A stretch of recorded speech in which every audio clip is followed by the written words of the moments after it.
कहते हैं जब शरीर में शक्ति ही नहीं रहेगी तो आप लोग कैसे आ पाएंगे यहाँ तक तथा पांडव तक। तो कहाँ बैठे हैं ये? शक्तिपीठ में बैठे हुए हैं, गायत्री शक्तिपीठ। ऐसी भगवती माँ का सानिध्य प्राप्त करते हैं। उसमें भी संत शिरोमणि आचार्य प्रवर श्री शुक्ल जी महाराज, मैं नाम तो नहीं लूंगा, जिनका नाम भी लिया जाए तो दोषपूर्ण नहीं है, क्योंकि उनका नाम है श्री आचार्य गणेश शंकर गणेश। तो गणेश तो गणों की ईश है, समस्त देवताओं की ईश है।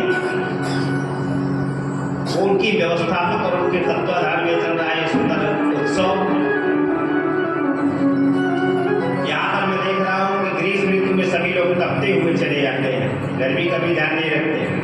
और आइए हम आप सभी लोग बात की, इसके बाद मंगलाचरण और श्रीमद् भागवत की दिव्य कथा पर प्रवेश करेंगे। एक बार जोर से जयकार लगाएं, बोल गायत्री मैया की जय, बोल श्री सरकार स्वामी महाराज की जय, बोल श्रीमद् भागवत भगवान की जय। जानते हैं ये कथा केवल व्यास के तपने के विषय नहीं है, इसमें परीक्षित परिवार को भी तपा जाता है। वेद में लिखा हुआ है भागवत में तप प्रभावात देव प्रसाद।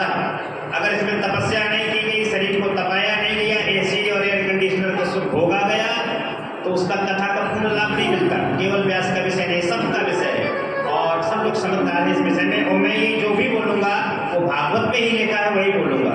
आज इसी का विषय है द्वितीय दिवस। सभी लोग खड़े जाए। धार्मिक अनुष्ठान, धार्मिक उत्सव महोत्सव जब होते हैं तो ये मनुष्य का, कलयुग के मनुष्यों की बात छोड़ दीजिए, देवगण देवता भी झाड़ू लगाने के लिए आ जाते हैं। देवता भी झाड़ू लगाने के लिए आ जाते हैं, देवता भी सेवा करने के लिए आ जाते हैं। हम तो मानव हैं। बोल गोविंद भगवान की हरि ओम। चंद्रमा मनसो जातसो सूर्यो अजायत श्रोत्रावायुश्च प्राणस्य मुखात् गिरजायत। शिवा के बिहारी तेरी आरती गाऊं, शिवा के बिहारी तेरी आरती गाऊं।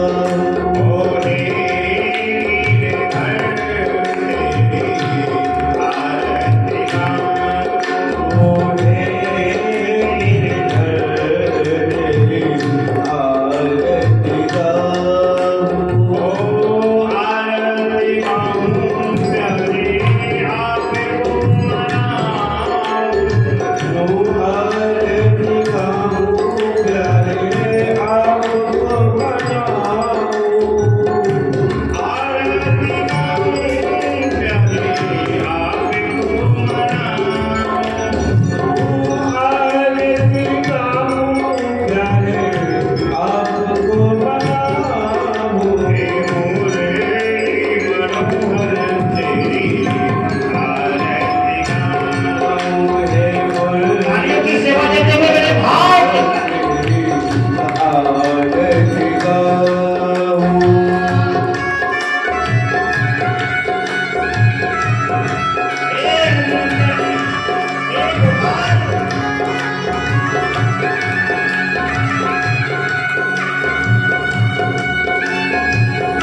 जयकारा वैसे भी बार बार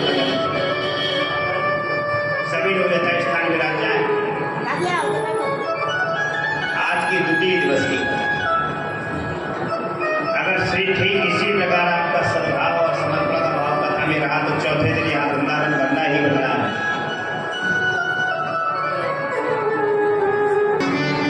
तीर्थास्पदं शिवविरञ्चिनूतं शरण्यं प्रत्याह्यहं प्रणतपालभवाद्विपोतम् वन्दे महापुरुषते चरणारविन्दम्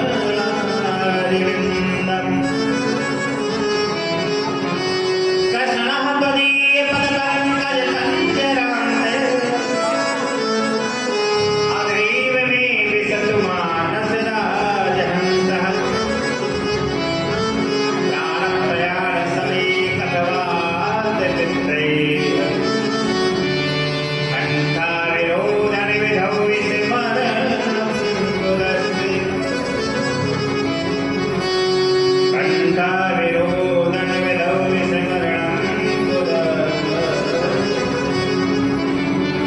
जगत्तासुदिष्टसुरेप्सुतराज्यलक्ष्मी गर्भिष्ठयार्यवचसां यजपादरम्यम् मायामृगं दैतेप्सुतमन्वधावा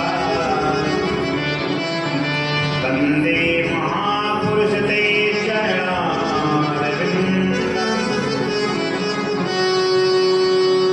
नारायणं नमस्कृत्य नरं चैव नरोत्तमं देवी सरस्वतीं व्यासं ततो जयमुदीरये। सुकलां ब्रह्मविचारसार परमात्माद्यं जगद्व्यापिनीं वीणापुस्तकधारिणीं अभेदां जाड्यन्धकारातहां हस्ते स्फाटिकमालिकां विदधतीं पद्मासने संस्थिताम् वन्दे तां परमेश्वरीं भगवतीं बुद्धिप्रदां शरणम्। जय जय भागीरथ नंदिनी मुनि जय चकोर चंदिनी नरनाग विबुध वंदिनी जय जन्मवासिका विष्णु पद सरोज जाति ईश शीश पर विवासी श्रीमद गास पुण्य राशि पाप चारिका बंसी विभूषित करान्नगरीरदा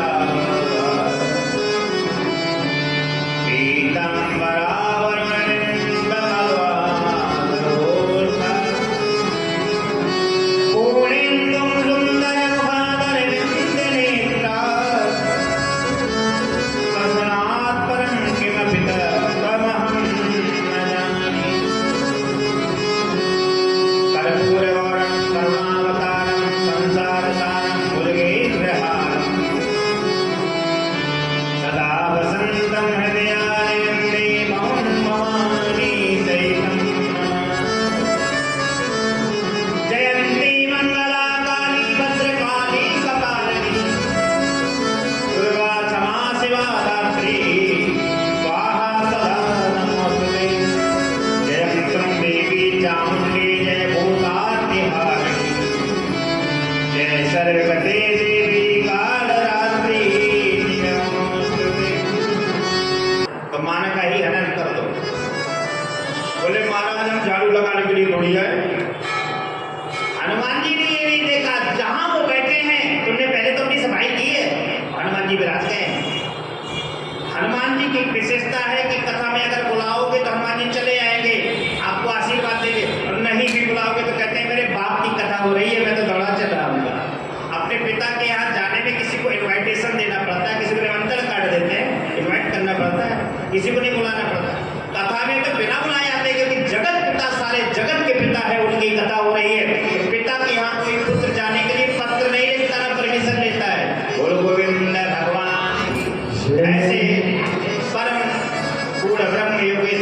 श्री कृष्ण जी के चरणों में प्रणाम करते हुए, उनके परम भक्त श्री सुखदेव जी महाराज हनुमान जी के चरणों में बारंबार वंदन करते हुए, परम पूज्य गुरुदेव भगवान श्री सरकार स्वामी जी महाराज दंडोबा सरकार के चरणों में बारंबार प्रणाम करते हुए, माँ भगवती गायत्री शक्तिपीठ मैया के चरणों में बारंबार प्रणाम करते हुए, उनका आशीर्वाद प्राप्त करते हुए, भगवती माँ गंगा ये कर्णपुर है, कानपुर है, जहाँ से स्पर्श करके निकलती है, ऐसे कानपुर में बहती हुई प्रवाहित गंगा मैया को बारंबार प्रणाम करते हुए, समस्त भक्तवती माताओं बहनों और परीक्षित परिकर का स्वागत करते हुए, अभिवादन करते हुए हम आप सभी लोग दिव्य कथा पर प्रवेश करते हैं।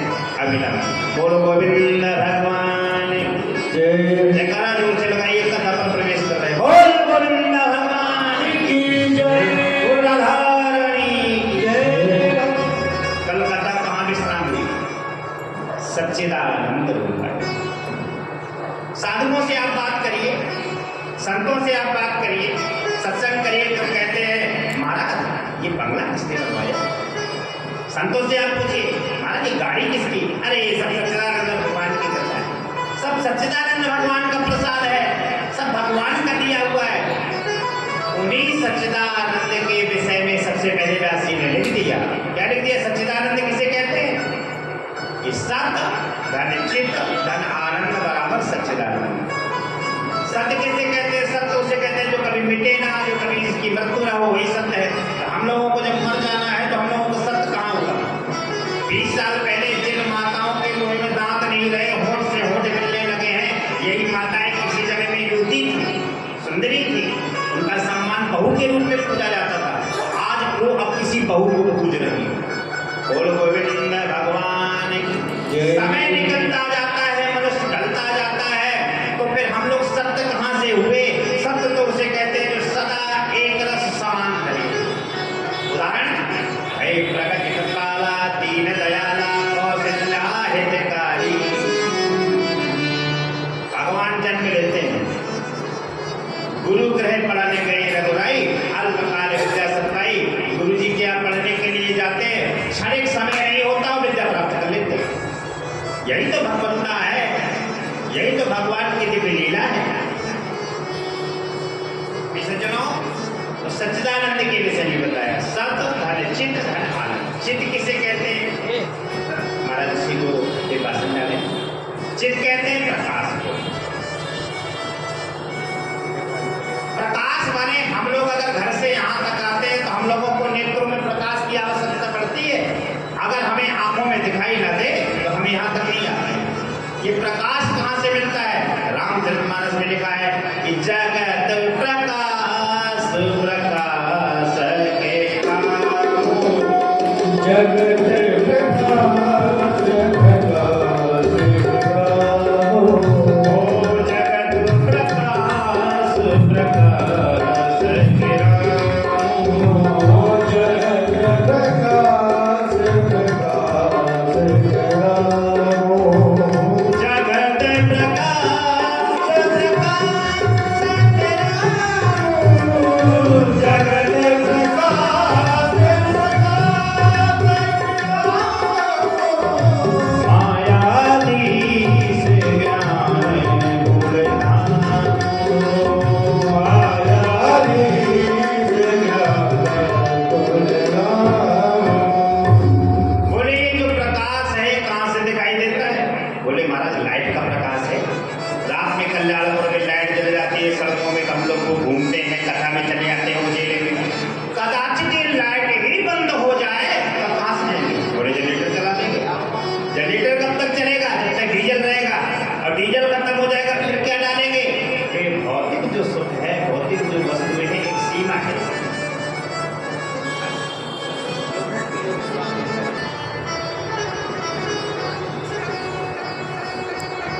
आप भी आचार्य नवर हैं और गायत्री मंदिर शक्तिपीठ में सेवा में रहते हैं। सब महाराज जी के अभिनंदन है।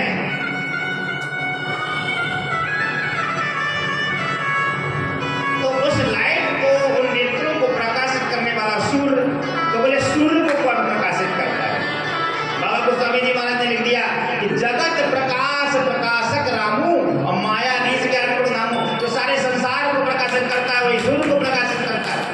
तो बोले सूर्य है क्या?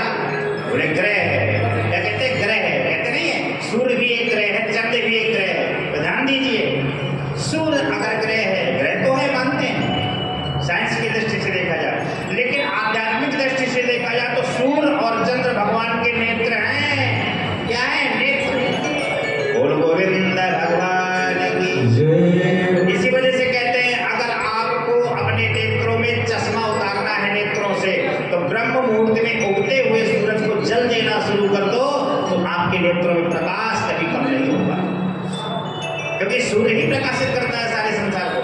तो भगवान का दाहिना नेत्र क्या है? सूर्य, और बायां नेत्र क्या है? चंद्र। और अगर भगवान सूर्य और चंद्र को झपटे से बंद कर ले, अपने नेत्र बंद कर ले, तो संसार में क्या होगा? अंधेरा कायम हो जाएगा, अंधेरा ही अंधेरा छा जाएगा। तभी सज्जनों, सच्चिदानंद रूपाय विश्वोत्पत्त्यादि हेतवे तापत्रय विनाशाय श्री कृष्णाय नमः। जिनकी कृपा से हम लोग स्वस्थ हैं, बीमारी से मुक्त हैं, दैहिक दैविक भौतिक ताप से दूर हैं, जो संसार का पालन करते हैं, ऐसे परमात्मा को वेदव्यास जी ने कहा मैं प्रणाम नहीं करता। वेदव्यास जी ने ये नहीं कहा कि अहम नमामि, संस्कृत शब्द में होता है वयम माने हम सब। क्या कहा? वयम नुमः श्री कृष्णाय नमः। हम सब प्रणाम करते हैं, सभी लोग हाथ जोड़कर प्रणाम करते हैं। हाँ, कैमरा वाले भैया थोड़ा सा किनारे हो जाओ, सबको दिखाई दे जाओ। बोल गोविंद भगवान की।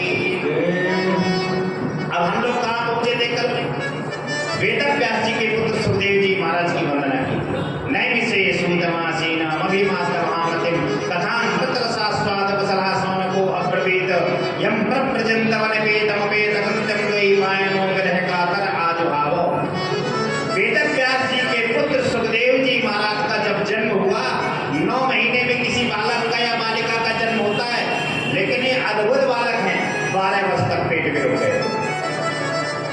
12 वर्ष तक कोई भी वस्तु अगर 1 महीने तक पेट में रुक जाए तो सड़न पैदा हो जाती है, सड़न पैदा हो जाएगी, बीमारी से ग्रसित हो जाएगी। लेकिन 12 वर्ष तक हमारे सुखदेव जी महाराज ही रुक गए। बोलो गोविंद भगवान की। 9 महीने में तो माँ का क्या हाल होता है बेचारी का, दोनों के कष्ट सहन करते करते 12 वर्ष तक जन्म लिया, और जन्म लेते ही वो बालक ऐसा अद्भुत बालक की जंगल की ओर जाने लगे। पिताजी ने कहा पुत्र आ जाओ, पुत्र इधर आओ, पुत्र इधर आओ। तो मेरी माँ तड़प तड़प के मर जाएगी। सुखदेव जी महाराज कुछ नहीं बोले। जब कुछ नहीं बोले तो वृक्षों से आवाज आई कि हे पिताजी, जिस पुत्र को तुम पुकार रहे हो वो तो आने वाला नहीं, लेकिन इतनी ही तन्मयता से अगर गोविंद को पुकारते तो गोविंद दौड़े चले जाते। बोलो गोविंद भगवान की। बोलो कृष्ण कन्हैया लाल की। सुखदेव जी महाराज की वंदना की। नैमिषारण्य में पहुंचे, तो हम लोग नैमिषारण्य में पहुंचे। नैमिषे सूतमासीन अभिवाद्य महामते कथामृत रसास्वाद वसलः सोनको अब्रवीत। नैमिषारण्य में बैठे शौनकादिक 88,000 ऋषियों के बीच में एक कथा प्रवक्ता बिना बुलाए आ गया। अब बिना बुलाए जो प्रवक्ता आ जाए उनका बड़ा बुरा हाल होता है। क्या कीजिए, कोई कथा व्यास बिना बुलाए आ जाए तो उनकी बड़ी बुरी स्थिति होती है। लेकिन यहाँ उल्टा हो गया, क्योंकि सतपुरी मनुष्य, वो सतयुगी मनुष्य भी है, सतयुगी महापुरुष भी है। जब बिना बुलाए सूत जी महाराज का आगमन हुआ तो सब लोग साष्टांग हो गए, प्रणाम करने लगे, क्योंकि बुलाने पर कथावाचक आए ये तो बहुत बड़ी बात है। लेकिन बिना बुलाए आ जाए तो सज्जनों महा आनंद की बात है, परमानंद का विषय है बिना बुलाए अगर।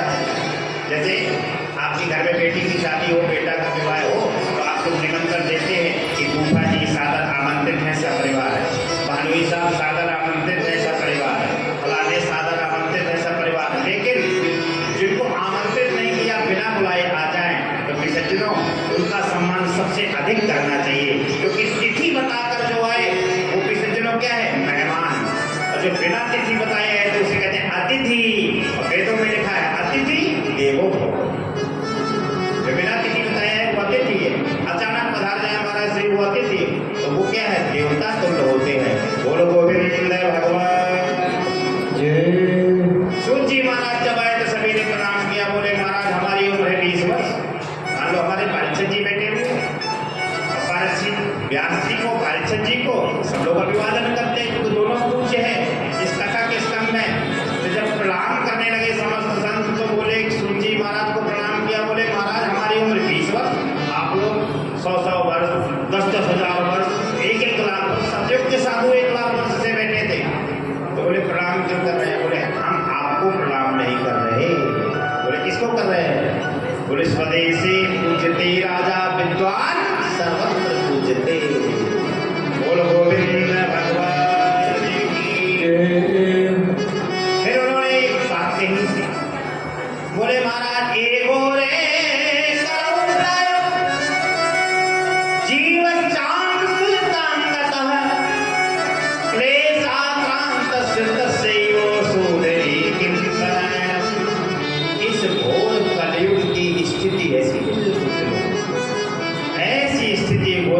कि 10-10 रुपया के पीछे हो जाते हैं मर्डर।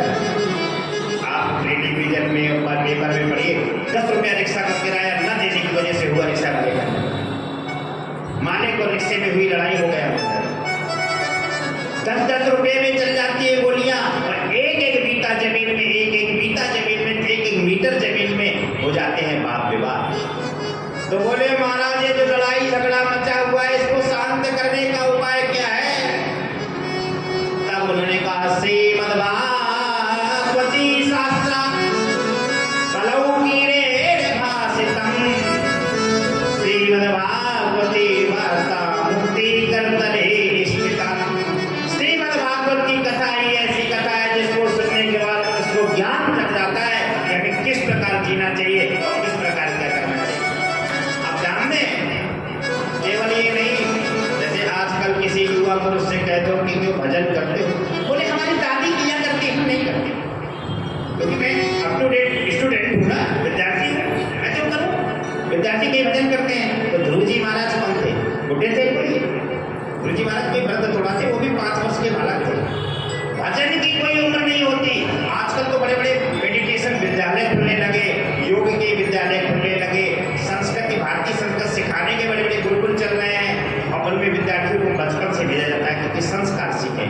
क्योंकि इंग्लिश मीडियम के लड़के माता पिता को भी दिनों क्या करते हैं, किराए का नौकर रख देते हैं, अमेरिका में जॉब करते हैं। बताओ मंजूर है? 2 नौकर रख दिए माता पिता की सेवा करने के लिए किराए में, और अपना अमेरिका में जॉब कर रहे हैं, और मौका मिल गया तो वहीं विवाह भी कर लिया अमेरिका में। बोलो जय श्री सीताराम। वो भारत की अमेरिका की जहाँ बहू मिल गई तो हो गए अमेरिका। अब बताइए ऐसे पुत्र का मतलब क्या था? यह पता लगा हमारी 4 संतानें हैं, उनमें से एक वीरप्पन डकैत बन गया। आज आपके यहाँ, आज पुलिस, कल पुलिस, रोज आपके यहाँ छापा पड़ रहा है, तब आप क्या करेंगे? इस वजह से संस्कार देना बहुत जरूरी है। बोले महाराज ये गोरे कलो प्रायो जीवश्चाम सुल्तानगतः। नैमी से सूत मासी ने सूत जी महाराज से सौनकालिक 88,000 ऋषि कहते हैं महाराज आजकल जीव असुर हो गया है। क्या हो गया? राक्षस हो गया है। मनुष्य ने सब्जी चावल दाल चावल खाना बंद कर दिया, क्या खाने लगा? जीव हिंसा करके खाने लगा। बोले महाराज हमारे यहाँ आज की परंपरा नहीं है, दादी बाबा भी खाते थे, वही परंपरा चली आ रही। देख लीजिए आप दक्षिण भारत में, उड़ीसा साइड में पिछले दिनों जब ये स्थिति हो गई तो भगवान भी जान गए कि जब ऐसी स्थिति उत्पन्न हो गई तो चिंता ना करो बेटा। तो बुंदेलखंड में सूखा ग्रसित हो गया पूरा बुंदेलखंड, अन्न नहीं उपजा, घबरा गए, त्रस्त हो गए। बोले महाराज जल बरसाओ, जल बरसाओ, सो आप खा लो ये हमनिया करके। बोलो गोविंद भगवान की जय। बोले महाराज मनुष्य काल के मुख में बैठा हुआ है। किसमें बैठा है? काल के मुख में। काल व्यालम खत्रास त्रास निर्नाश हेतवे श्रीमद्भागवतम शास्त्रम कलौकीरेण भाषितम। हर मनुष्य की स्थिति ये हो चुकी है। थोड़ा सा ये विषय लेंगे, भगवत महात्मा का विषय में कोशिश करने प्रवेश करना है। काल व्याल उसे कहते हैं, हर मनुष्य काल रूपी सर्प के मुख में बैठा हुआ है। हम सब लोग कहाँ बैठे हैं? काल रूपी सर्प के मुख में। बोले महाराज काल रूपी सर्प के मुख में कैसे बैठे? तो सुन लीजिए, जिस प्रकार सर्प जो होता है, सर्प बरसात में निकलता है ठंडे में, और उसको दिखाई दिया मेंढक से, उसने मेंढक को खा लिया। अब मेंढक को मुंह में रख लिया, मेंढक को दिखाई दिए हरी भरी कीड़े, छोटे छोटे जीव जंतु। मेंढक सोच रहा है क्यों मेरा भोजन सामने घूम रहा है, इसको मैं खा लूं। अब उस मूर्ख मेंढक को ये पता नहीं कि मैं खुद काल के मुख में बैठा हूं। अगर थोड़ा सा भी मैं आगे बढ़ूंगा तो पेट के अंदर ले जाएगा ये सर्प। तो स्वयं हम लोग मृत्यु के मुख में बैठे हैं। लेकिन हमें ये है, ये तो ठीक है, इतना प्लॉट तो हमने ले लिया, लेकिन इसके बगल जो 1 बीघा जमीन और डली है इसको और खरीदे। अब देगा तो देगा, सीधे देगा तो सीधे देगा, नहीं टेढ़े होकर खरीदेगा। बोलो गोविंद भगवान। जब हमें जाना ही है, हम लोगों को मृत्यु से ग्रसित ही होना है, तो क्यों ना हम भगवत भजन में अपना मन लगाए। बोलो गोविंद भगवान की। प्रपास्यामो वयम सर्वे श्रीमद्भागवतम। सुखदेव जी महाराज ने जब राजा परीक्षित को कथा सुनाई तो सुधा कुंभम गृहीत देवास्तत्व समागमन। जब राजा परीक्षित को कथा सुनाई श्री सुखदेव जी महाराज, थोड़ी सी तपन है, थोड़ी देर बाद लेट आ जाए। बोलो गोविंद भगवान। तो राजा परीक्षित को कथा सुना रहे थे सुखदेव जी, तो उन्होंने क्या किया, जब देवताओं को पता चला ये बात, सारे लाखों साधु एकत्रित हो गए गंगा जी के किनारे। तो जब साधुओं को ये बात पता चली, साधु आकर अभिवादन करने लगे, संकीर्तन करने लगे। अब कथा हो रही है, बोले कहाँ हो रही है? जो कथा के रसिक होते हैं उनको पता चलता है कि कथा हो रही है तो दौड़े चले जाते हैं। कथा हो रही है, बोले कहाँ हो रही है? बोले गायत्री तपोभूमि में। लेकिन वो कथा कहाँ हो रही थी? सुखताल में। कहाँ? गंगा जी के किनारे सुखताल में। जब वो कथा रखी गई तो उसमें लाखों साधु एकत्रित थे। देवताओं को पता चला, तो देवता तो अपना काम बनाने में चतुर थे।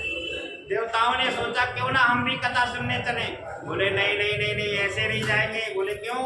बोले कथा में जब भी जाओ तो हाथ में कुछ लेकर आओ। एक माता जी कथा हो रही थी देहात में, वहाँ हम बहुत खुले माहौल में कथा कह रहे थे। हमने कहा हाथ में कुछ लेकर आना चाहिए, तो बोले महाराज जी डंडा लेकर आए। बोलो गोविंद भगवान। वो असल में हमारा ममाना था, तो ममाना था तो मामा का रिश्ता, पूरे गांव वाले सब माई मामा मौसी। तो बोले महाराज डंडा लेकर आए। मैंने कहा बस हो था, कुछ ना था, बस हो गया ऐसी तरह। बोलो गोविंद भगवान। प्रपास्यामो वयम सर्वे श्रीमद्भागवतम्। जब हमें पता चल गया, देवताओं को पता चला कि कथा हो रही, बोले कहाँ हो रही? बोले गायत्री शक्तिपीठ में। बोले गायत्री शक्तिपीठ में कथा हो रही है तो चलो दौड़ो चलो। समस्त देवता एकत्रित हो गए। उसी बीच में देवता आ गए। देवताओं ने सोचा हम क्या लेकर जाएं, तो बोले ऐसा करें कि हमारे पास है अमृत का कलश जो समुद्र मंथन में निकला था। रुपये पैसे नहीं चढ़ाना, भागवत अनमोल विषय है, तो वहाँ अमृत चढ़ा दो। और अमृत क्यों लेकर गए? क्योंकि राजा परीक्षित को 7 दिन में सर्प कटने का राष्ट्र हो गया था। 7 दिन में तक्षक सर्प डस लेगा, मृत्यु हो जाएगी। तो बोले 7 दिन में जब इनको मर जाना है तो उसके लिए एक दवाई लिए चलो। अगर ये दवा बता दोगे कि इस दवा के पीने से मृत्यु नहीं होगी, तो तुरंत राजा परीक्षित के बीच में हमें सुखदेव जी महाराज कथा सुना देंगे। कथा सुनाने को मना नहीं करेंगे। जैसे ये बात कही और अमृत का कलश लेकर पहुंचे, तो देवताओं ने अहंकार बस प्रणाम नहीं किया, सर नहीं झुकाया। क्योंकि भागवत का एक नियम होता है, जब भी भागवत में आते तो साष्टांग लगते। लेकिन यहाँ देखिए कहीं ना कहीं गलतियां ये भी होती है, ये आचार्यों ने भी कहीं गड़बड़ की, क्योंकि इसकी कीमत नहीं बताई क्या है, इसकी तुलना नहीं बताई क्या है। इसकी तुलना किसी से की ही नहीं जा सकती। आज स्तर क्या हो गया, आज इसको ग्रंथ समझ रही। क्या है ग्रंथ? छोटा सा ग्रंथ नहीं है, समस्त ग्रंथों का बाप है इसी ग्रंथ। सारे ग्रंथ यहीं से प्रकट हुए हैं और सभी ग्रंथों का सार है। तभी तो हर मनुष्य सोच रहा है कि हमारी 70 साल 80 साल की उम्र है तो कम से कम एक बार 7 दिन कथा तो सुन ले, एक बार तो सुन ले जीवन में। भगवान ऐसी कृपा करो तो मुश्किल में ये अवसर प्राप्त हो पाता है 7 दिन कथा सुनने का। तो जब 7 दिन एक कथा सुनने का अवसर प्राप्त हो जाए तो तन्मय होकर लग जाइए भगवान की सेवा में 7 दिन। बोलो गोविंद भगवान। समस्त देवताओं ने अमृत का कलश सामने रखा। जब सामने रखा, प्रणाम नहीं किया, तो तुरंत ही सुखदेव जी महाराज ने कह दिया अभक्तांश विज्ञाय साना ददौ कथा मत। अरे देवताओं इसलिए आए हो? बोले कथा सुनने आए। बोले कथा सुनने आए हो? बोले ऐसे कैसे कथा सुनने आए हो? कथा सुनने के पात्र भी तो बनो। बोले महाराज इसके बदले में हम अमृत लेकर आए हैं, आपके परीक्षित को 7 दिन में मर जाना है, सब तक्षक सर्प डस लेगा, श्राप हो गया है संत का। तो ये आप अमृत का कलश उनको पान करा दो, अमृत पिला दो जो सोने के घड़े में भरा हुआ अमृत है। बोले अरे मूर्ख देवताओं, अभक्त माने मूर्ख ही है। अभक्तांश विज्ञाय साना ददौ कथा। तुम अभक्त हो, इस कथा का महत्व तो नहीं जानते। क्या सोने के घड़े में भरा हुआ अमृत की तुलना इस भागवत से की जा सकती है? बोले महाराज क्यों नहीं की जा सकती? समुद्र मंथन से निकला है, देवताओं को लौटा दिया। उदाहरण मेरा ये है कि देवताओं को भी ये कथा प्राप्त नहीं हुई, वो आप लोगों को प्राप्त हो गई। देवताओं को भी नहीं प्राप्त हुई, देवता लौट गए। और जब देवता लौट के गए तो ब्रह्मा बाबा के सामने रोने लगे, ब्रह्मा बाबा बचाओ, त्राहिमाम त्राहिमाम। बोले अरे देवताओं, मेरे भाइयों क्या संकट आया? ब्रह्मा बाबा ने से जब कहा इन्होंने कि हम गए थे मृत्युलोक में हो रही है श्रीमद् भागवत की कथा। सुखदेव जी महाराज राजा परीक्षित को परीक्षित बनाकर कथा सुना रहे हैं। हम कथा सुनने गए, अमृत का कलश ले गए थे, लेकिन उन्होंने सुनाया ही नहीं, हमें अपशब्द से संज्ञासित किया, प्रेषित किया। बोले हमें अपशब्द बोले, बोले अभक्त कह डाला, भक्तिहीन कह डाला। बोले क्या तुम्हें अभक्त कहा है? तो रुक लो, सारे ग्रंथों को बुलाया, 6 शास्त्रों को निवेदित किया। 6 शास्त्र आए, अष्टोपनिषद आए, सज्जनों 4 वेद आए, 17 पुराण आए और एक तरफ श्रीमद् भागवत रखा गया। सारे शास्त्र और ग्रंथ एक तरफ रख दिए गए। जैसे तराजू को उठाया तो भागवत ने सारे ग्रंथों को हल्का कर दिया, टांग दिया। बोलो गोविंद भगवान की जय। श्रीमन्नारायण नारायण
सोयताम तन्मुनीश्वरा एकातु तरणी तत्व निसन्नाखिन्नमानसा।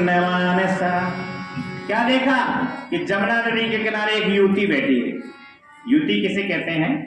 पिछजनों 11 वर्ष से लगा कि 11 के बाद पिछजनों युवावस्था युवावस्था शुरू हो जाती है, वेदों में ऐसा लिखा है।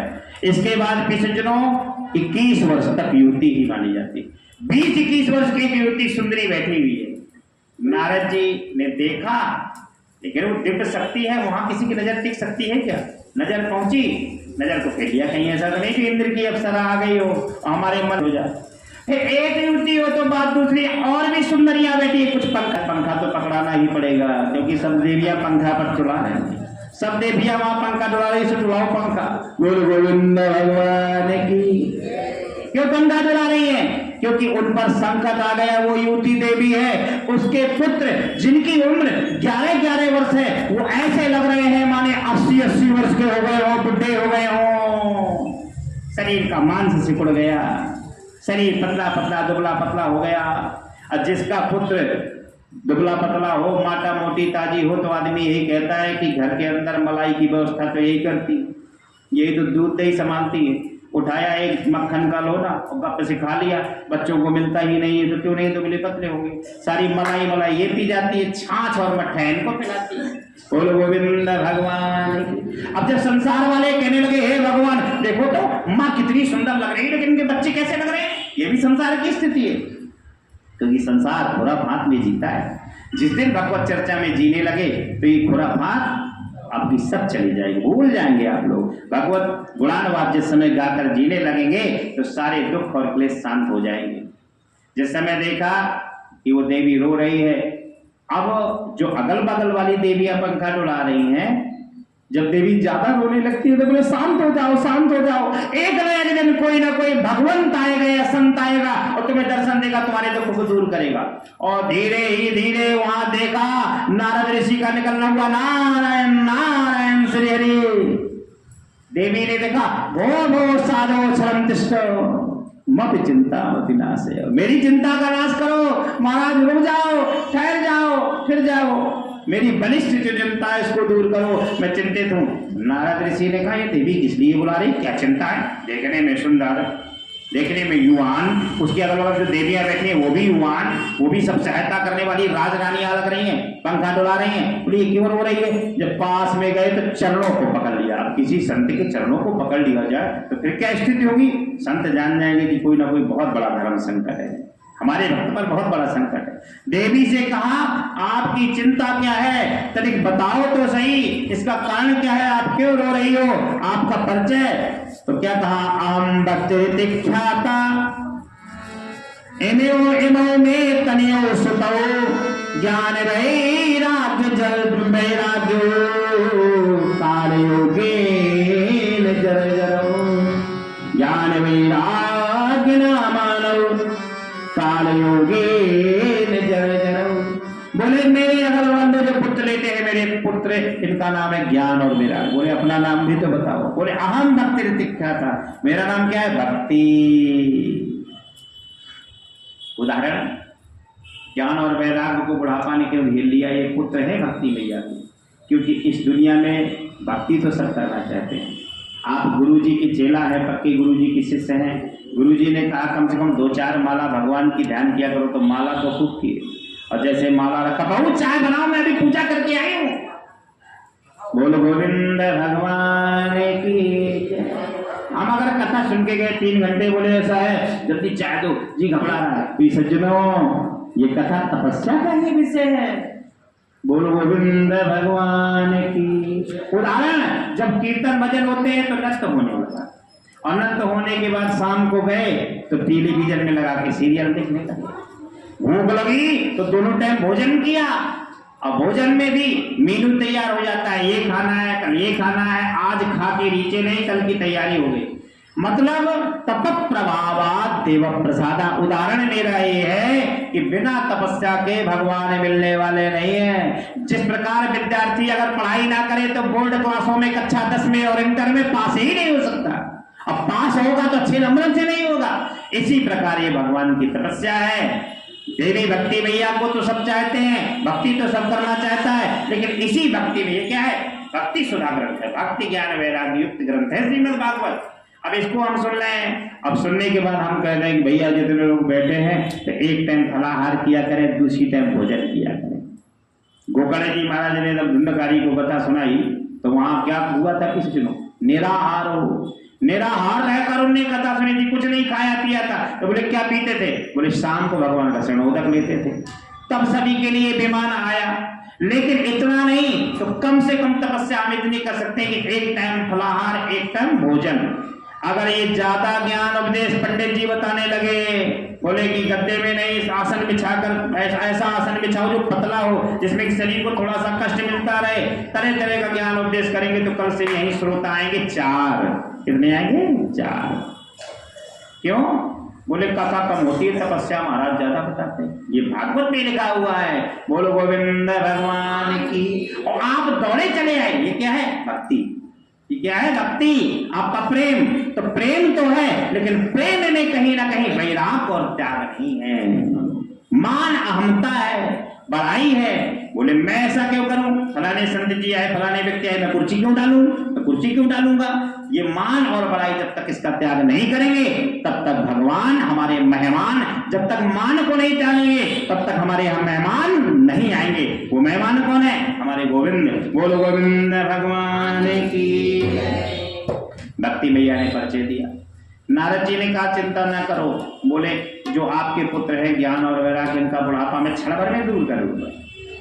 नारद जी ने तुरंत ही गायत्री मंत्र का पाठ किया, गायत्री मंत्र का जप किया, और वेद माता गायत्री की शक्ति को जैसे छींटा मारा तो क्या हुआ? चप से नेत्र खुल जाए किनके? ज्ञान और वैराग्य के। और नेत्र खुले, थोड़ा सा उठे, फिर धड़ाम से जमीन पर गिर गए।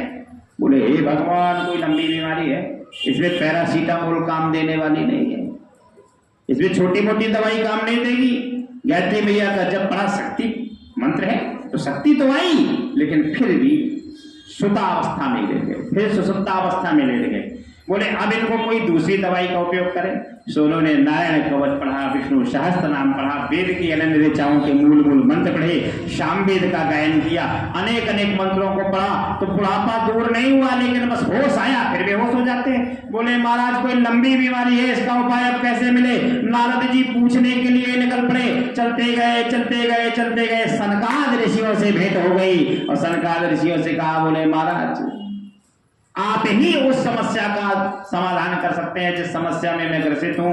कथम ब्रह्मन दिए मुखा कुतश्चिंता करो भगवान, क्यों चिंतित हो?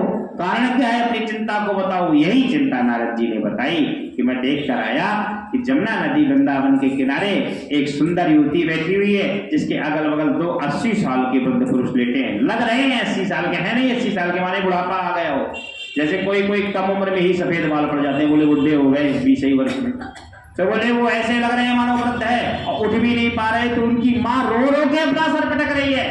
तुरंत ही सनत कुमारों ने कहा कि श्रीमद भागवती सप्ता करो की ऋण भास्तम। श्रीमद भागवती वार्ता प्रत्यक्षा प्रश्न हुई, श्रीमद भागवत की कथा सुना दो, श्रीमद भागवतानुक्ति करो की ऋण भास्तम।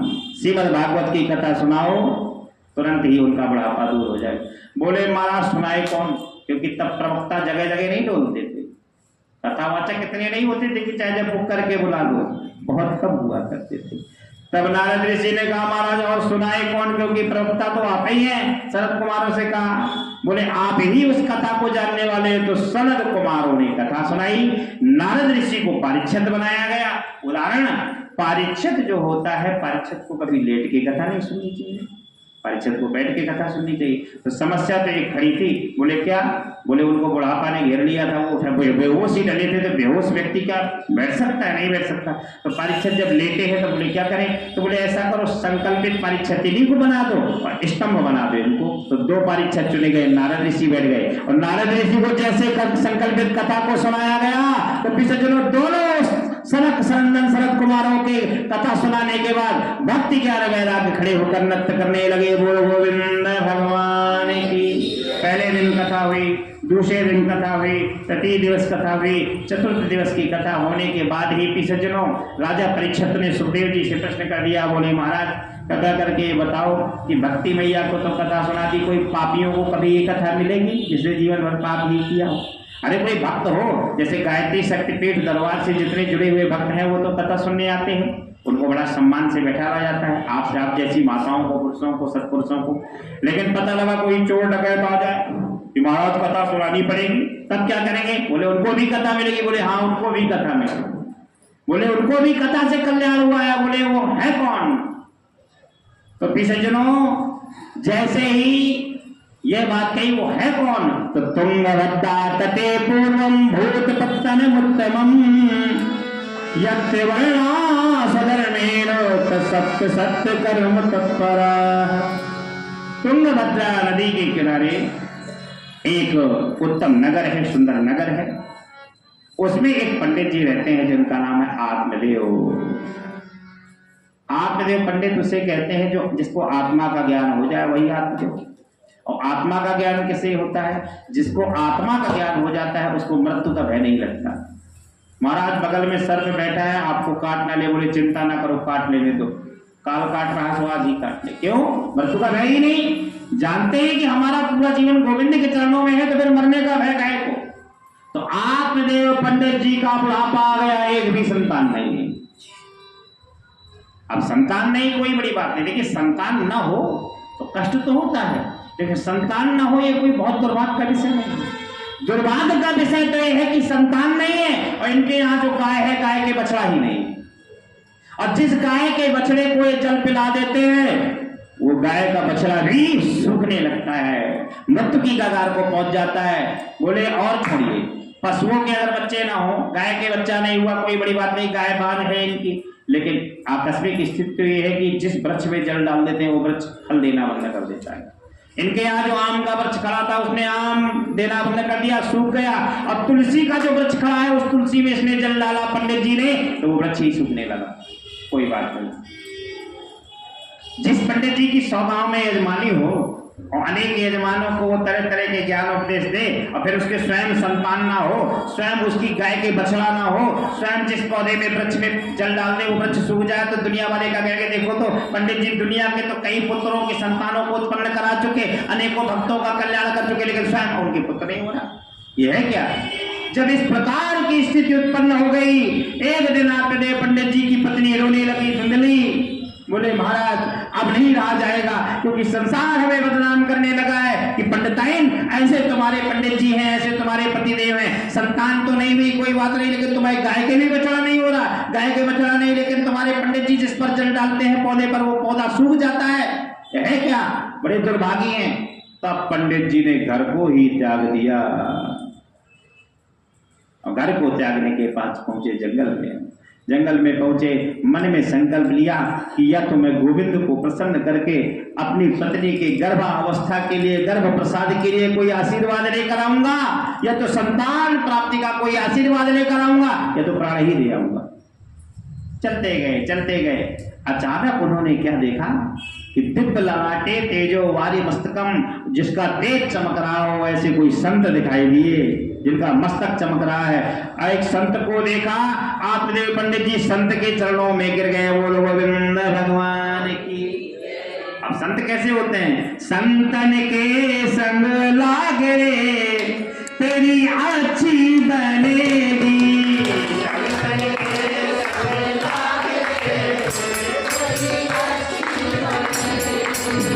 संतन के संग लागे रे तेरी अच्छी बनेगी, संतन के संग लागे रे। सब लोग गाइए बड़े प्रेम के साथ। अच्छी बनेगी तेरी बिगड़ी बनेगी, अच्छी बनेगी तेरी बिगड़ी बनेगी,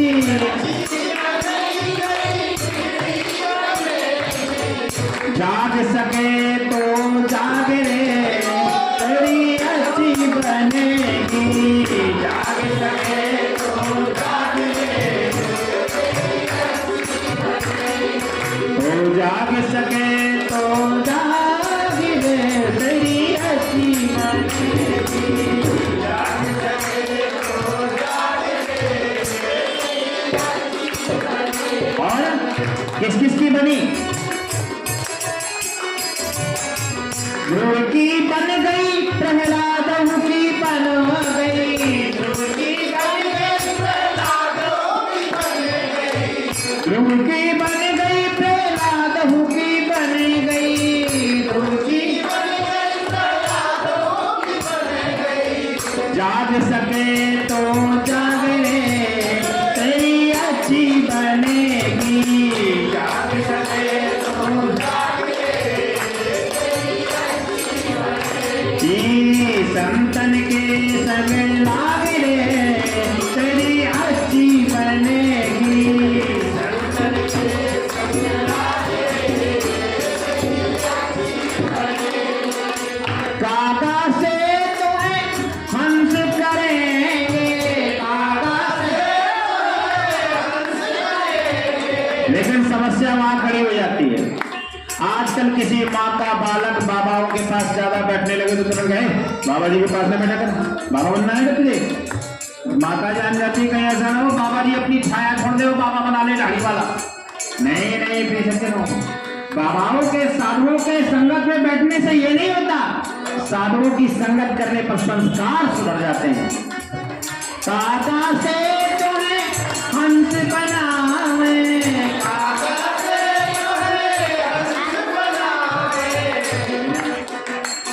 ओ राम नाम की रचना पिलावे, राम नाम की रचना पिलावे, ओए तेरो बड़ भाग रे तेरी अच्छी बनेगी, ओए तेरो तालियों की साथ के भाग के साथ। संतन के संग लाग रे तेरी अच्छी बनेगी,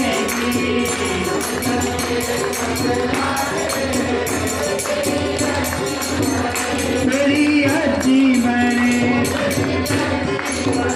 तेरी अच्छी बने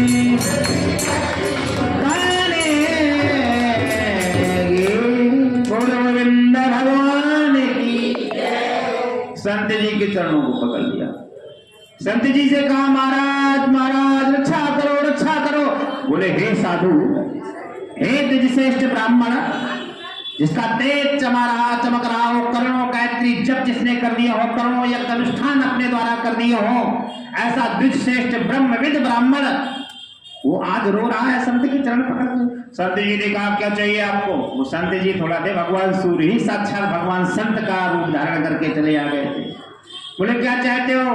बोले मुझे पुत्र चाहिए पुत्र चाहिए पुत्र चाहिए। बोले बस पुत्र? अरे पुत्र मोह में इतना क्यों फंसे हो? कारण क्या है? पुत्र आ भी जाएगा तो क्या वो तुम्हारा पुत्र रहेगा? संसार में जिन जिन माताओं के पुत्र आते हैं तो वो क्या पुत्र सेवा करते हैं माताओं के? एक और विशेष बात होती है। बोले क्या? बोले किसी पिता का पुत्र माता पिता को रोज 2 गालियां सुबह शाम दे, 2 ठोकर लगाए, और शाम सुबह जब कोई संबंध वाले आ जाए पुत्र की कि आपका लाला कैसा है, बहुत संस्कारी है, बहुत सीधा है, लौंग तक नहीं घोटता, लौंग नहीं घोटता, लेकिन ये चाय करते। बोलो गोविंद भगवान की। इतना कष्ट देने के बाद भी वो माता पिता अपने पुत्र की बुराई करते हैं। बता दे कोई करता है? कितना भी आपको पुत्र में सेवा ना करे, एक लोटा जल ना दे, कोई आपके चरण ना दबाए, आपको भोजन भी ना कराए, लेकिन आपके घर में कोई बाहरी आ जाए तो आप बुराई करते हैं, नहीं नहीं हम अपने पुत्र की बुराई थोड़ी करेंगे। यही तो माया है, यही तो मोह है। कहा पुत्र क्यों चाहते हो? जब उन्होंने कहा कि पुत्र नहीं अगर मिला तो मैं सर पटक पटक कर प्राण ही दे दूंगा, अब फंसे बाबा जी चक्कर में। बोले हे भगवान, अगर पुत्र नहीं मिला तो हमारे चरणों में सर पटक पटक के प्राण दे देगा, और अगर सर पटक पटक के प्राण दे दिए तो कल्याणपुर थाना सबसे पहले हम ही को पकड़ेगा। बोलो गोविंद भगवान। अगर यही सर पटक पटक के प्राण दे दिए तो बोले बाबा जी ने किया पंडित जी का मर्डर, तो बोले तो करे तो क्या करें? बोले अब कुछ भी हो इनको पुत्र देना चाहिए। उन्होंने तुरंत ही नेत्रों को बंद किया और दिव्य दृष्टि से देखा, 7 जन्म पीछे को देखा, 7 जन्म आगे को देखा। बोले 7 जन्म तक तुम्हारे यहाँ कोई संतान नहीं है पंडित जी, 7 जन्म तक कोई बेटा नहीं बेटी कुछ नहीं है। बोले कुछ भी हो, संत वचन पत्थर की लिखा। संतों का वचन पत्थर का लेख है, अगर वो कह दे तो वो असत्य नहीं हो सकता। जाओ तुम्हारा कल्याण हो जाएगा और जाओ तुम्हारा सत्यानाश हो जाएगा। बच नहीं सकता व्यक्ति, जो कह दिया वो कह रहेगा। जो असली संत है तो उसको मना के ही रहो कि सत्य, उसी में कल्याण है। जब कहा कि महाराज आप कह देंगे तो मेरा भाग्य भी पलट जाएगा, जैसे कहा तो तुरंत ही जब संत का हृदय पिघला, संत हृदय नवनीत समाना, तो उन्होंने तुरंत ही ऊपर की तरफ भगवान भास्कर का ध्यान किया, तो एक फल आ गया और जाकर दे दिया कि जाओ पंडित जी इस फल को ले जाओ और अपनी पत्नी को खिला देना, और कह देना अपनी पत्नी से कि इस फल को पवित्रता के साथ किसी मंदिर पर रखे, स्नान ध्यान करे, पूजा के समय इसको ग्रहण कर ले, 9वें महीने बाद तुम्हारे यहाँ सुंदर बालक का जन्म होगा। अब देखिए, संतों की हम तपस्या करें, संतों को प्रसन्न करें, संतों का आशीर्वाद ग्रहण करें, और संत कोई प्रसाद दे दे तो बोले लैया है, लैया फेंको, लैया कोई प्रसाद होता है क्या? लैया मिली, लैया कोई प्रसाद होता है? फिर बोले ये केले हैं सड़े हैं, इसको कोई प्रसाद होता है? ध्यान दे, मैं आपने सरकार स्वामी आश्रम की बात बता दूं बिठूर की। हमारे गुरु जी परम पूज्य श्री सरकार स्वामी जी महाराज की शिष्य थी श्री कमला रानी लाहार की, पुरई जिला भिंड में लाहार पड़ता है। लाहार की कमला रानी वो सरकार की शिष्या थी। भाव देखिए उनका कि एक बार उन्होंने भगवान गोविंद का दूध का भोग लगाया, और दूध का भोग लगाया उसमें कर गई थी छिपकली, और उस दूध को गर्म कर दिया। जो छिपकली जो गिरी हुई थी उनको देखा नहीं, बेचारी वृद्ध अवस्था और सरकार की परम भक्त थी, और भोग लगाने के बाद देखा छोटी सी छिपकली। बोले हे भगवान, अब इस दूध को कहाँ फेंके, क्योंकि इसका प्रसाद, इसका जो दंड भोगना पड़ा था देवराज इंद्र को, मृत्युलोक में आया था और गजेंद्र बनकर गया था, माला प्रसादी को फेंका था, राज्य छिन गया था देवराज इंद्र का। कहीं ऐसा ना हो मैं प्रसाद को फेंक दूं तो मेरा भी जो राज्य है नाती पोतों पर कष्ट टूट गए, कष्ट का पहाड़ टूट पड़े विपत्ति का, तो ऐसा ना हो हमारे परिवार पर कोई संकट ना आए, हमें दोष ना बने। तो उन्होंने क्या किया, उस दूध को पी लिया। तो क्या हुआ, भगवान गोविंद की कृपा देखो, उनके प्राण ही चले जाना चाहिए, एक आंख वहीं बैठे बैठे चट फूट गई। बोलो गोविंद भगवान की। काश आंख न फूटती, वो भी चली जाती तो क्या होता। ये भगवान गोविंद का प्रसाद है, क्योंकि ऐसा उन्होंने किया। तो सरकार स्वामी की यहाँ जब आई तो गुरुजी ने कहा देखो आपने मूर्खता की है। बोले क्या? बोले सरकार का अगर प्रसाद था, गोविंद का प्रसाद था, तो उसको ग्रहण करने से मना नहीं है, लेकिन सरकार के प्रसाद में अगर छिपकली गिर गई तो क्या गोविंद ने वो पाया है क्या? गोविंद ने पाया। जैसे हमारे सामने दूध में मक्खी गिर जाए तो हम सोचते हैं नहीं हम नहीं पिएंगे, कह देते हैं, मना करते हैं हम नहीं पिएंगे, लेकिन दूध घी इतना महंगा है कि मक्खी निकाल के भी खा लेते हैं।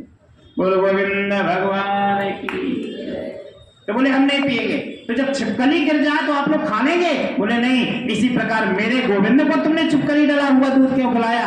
बोले महाराज जान तो गए थे तो छिपकली को निकाल के हमने फेंक दिया था। हमने कहा गोविंद का प्रसाद है। बोले जिसमें कूड़ा डला है, जिसमें करकट डला है, जिसमें जीव हिंसा हो गई, वो तो वैसे गोविंद नहीं पाते। लेकिन महाराज मैं बच कैसे गई? तो गुरुजी ने कहा बच इस वजह से गई क्योंकि तुम्हारा समर्पण का भाव है, क्योंकि गोविंद का प्रसाद समझ के तुमने पिया है। बोलो गोविंद भगवान की। बोले महाराज संत का प्रसाद अगर मिल जाए और फिर उसको ग्रहण ना करें, संत का प्रसाद दिया, फल लेकर गए और अपनी पत्नी को पकड़ा दिया। पत्नी के मायके में थी बहन की शादी 3 महीना बाद। अब पत्नी ने सोचा मायके में किसी पुत्र या पुत्री का विवाह हो, बहन या भाई का विवाह हो, फिर माताओं से कह दिया जाए कि ससुराल में 1 महीना और रुक जाओ, फलाना काम होने वाला है, तो ससुराल का विवाह छोड़ के वो मायके जाएगी। मायके पर ध्यान रहता है। बोले मायके में विवाह था तो बोले ऐसा करें अगर हम ये फल खा लेंगी तो आगे का उनने सोचा हमारा उधर बढ़ेगा, शरीर बिगड़ेगा। आजकल माताओं अपने मायके में विवाह के जाने के लिए, शादी पार्टी में जाने के लिए अनेक प्रकार की तैयारी करती हैं। बोले हमारा शरीर बिगड़ेगा, शरीर के साथ साथ जब हमारे गर्भ आ जाएगा तो बूढ़ी जो माताएं होती कहती नदी नारा ना करना, नदी और नहर नाप की गई तो भूत प्रेत की बाधा ना पड़ जाए तुम्हारे गर्भ पर, तो माताएं जाने नहीं देंगी क्योंकि पहला बालक है, हमारी सासू माँ नहीं जाने देंगी। तो बोले ऐसा करें, पंडित जी तो है भोले भाले, वो तो राम राम कृष्ण कृष्ण में लगे रहते हैं जब तक पूजा भजन में, तो ऐसा करें ये फल जो दिया है संत जी ने, कौन देख रहे हैं पंडित जी, हमारे बगल की जो सहेली है उसके 7 बच्चे हैं, 8वां होने वाला है, तो वही 7 बच्चे वाली जो सहेली है उसी को बुला के लाएं और कहते तुझे ढेर सारा धन देंगे, पंडित जी खूब कमाते हैं, ढेर सारा धन देंगे, उसके बदले में तू जैसे 8वें महीने में 9वें महीने में तेरे संतान हो वो संतान हमें दे जाना। हम कुछ दिन पंडित जी को फुसला बहलाकर साड़ी के अंदर कपड़े भर के उनको दिखाते रहेंगे, पेट हमारा बड़ा हो गया, गर्भवती हो गई, फुसलाते रहेंगे और 9वें महीने बाद जब तुम्हारा बालक हो तो बता देना कि बालक हुआ है। पंडित जी कौन जानते हैं, भोले भाले पंडित जी। पंडित जी चले जाए पूजा भजन में, उन्होंने कहा देवी फल खा लेना, नहा धो के पवित्रता के साथ बोले जी गुरु जी, जय महाराज जी, जय पति देव, आपका आदेश का पालन करूंगी। और जैसे वो गए सो गाय को खिला दिया फल, तो उनसे कौन सा पुत्र उत्पन्न हुआ, बोले गोकर्ण महाराज की, गोकर्ण पंडितो ज्ञानी धुंधकारी महाकला। जो गाय के कोख से जिस बालक का जन्म हुआ दिव्य रूप बालक, उसका रूप कैसा है, कान तो है गाय की जैसे और शरीर कैसा है मनुष्य की जैसा। आपने कहीं ना ये फोटो में देखा होगा कि कान गाय की तरह और शरीर भी सज्जनों मनुष्य की तरह।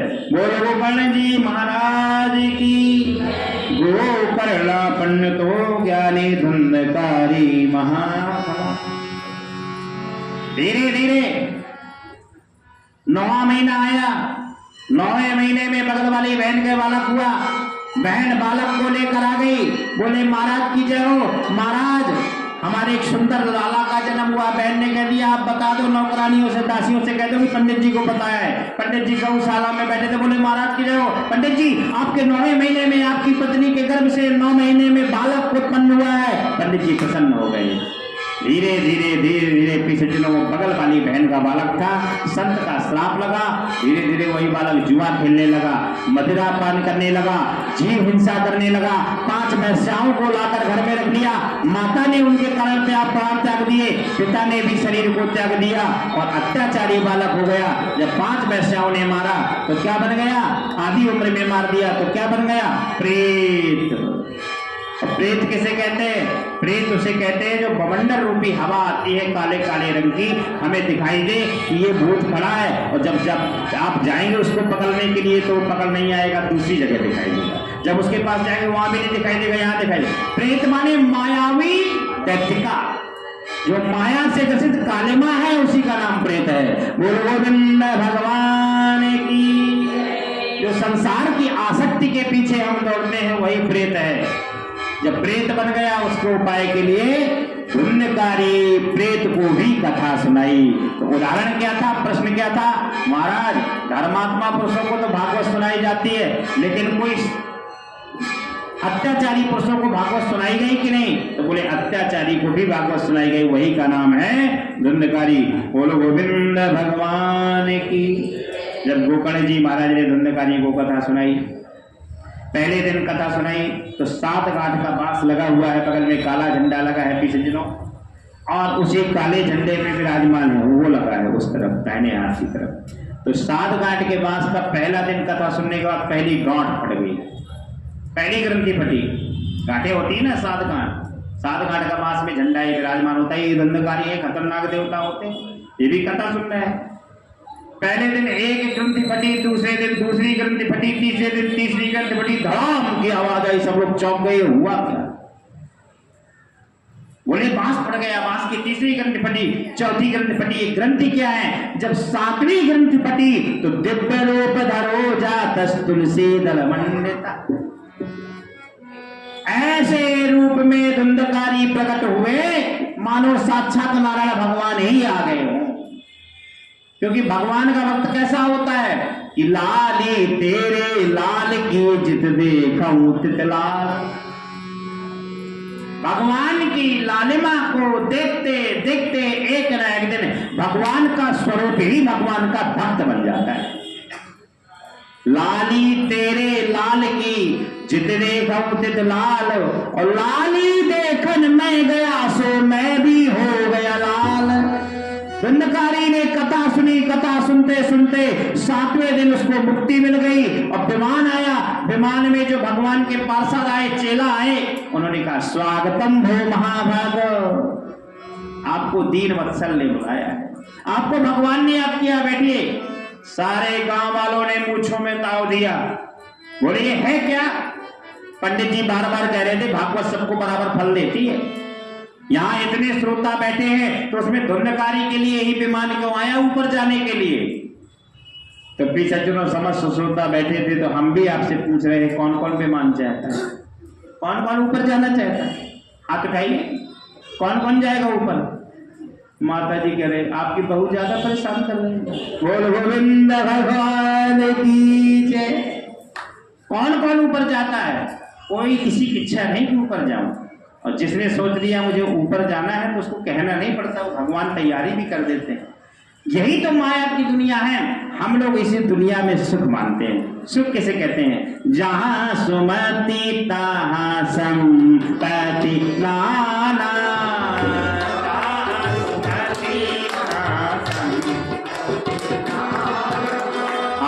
जहां सुमति तहां संपत्ति नाना, जहां सुमति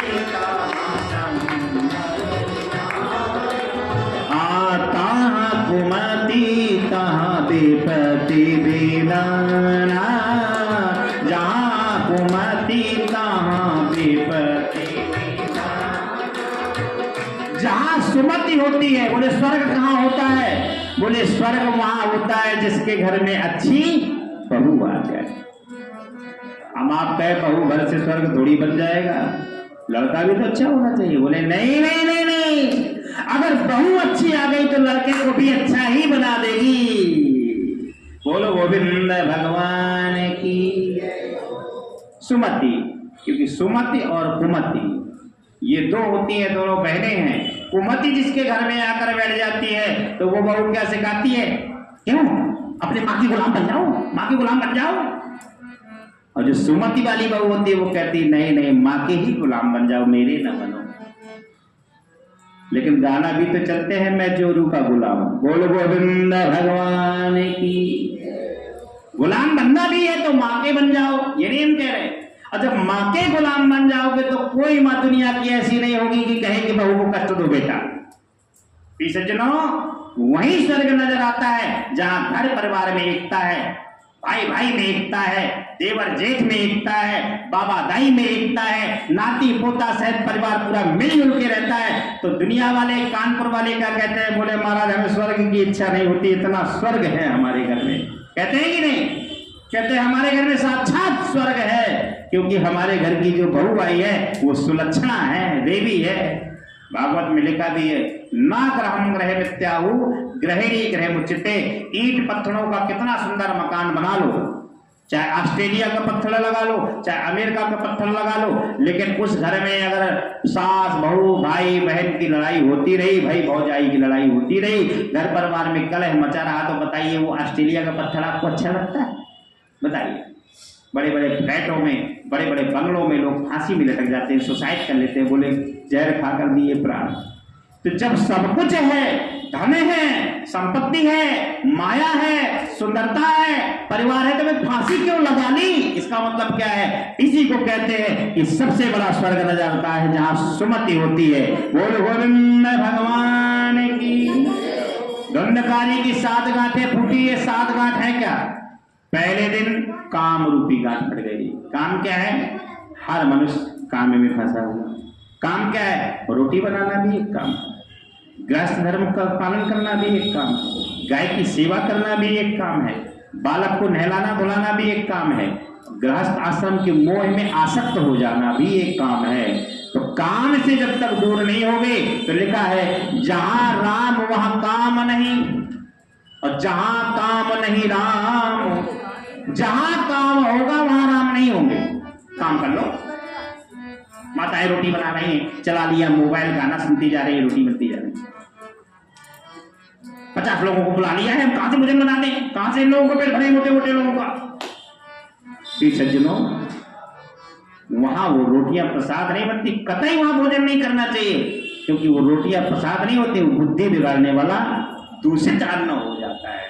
जहां प्रसन्नता से भोग बनता है, प्रसन्नता से प्रसादी बनती है सज्जनों, वही सर्व का आनंद है। बोलो गोविंद भगवान की, बोल कृष्ण कन्हैया लाल की जय, बोल राधा रानी की जय।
धुंधकारी किसे कहते हैं?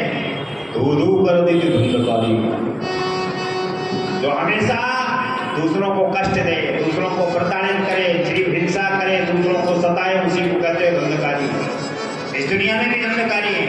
बोले महाराज हमारे फलाने मोहल्ला के फलाने दादा हैं, वो छोड़ते नहीं किसी को, बहुत बड़े गुंडा है, उसी कहते हैं धुंधकारी। जिस मनुष्य से सारा मुहाल डरता हो, सारा गांव डरता हो, ये धुंधकारी।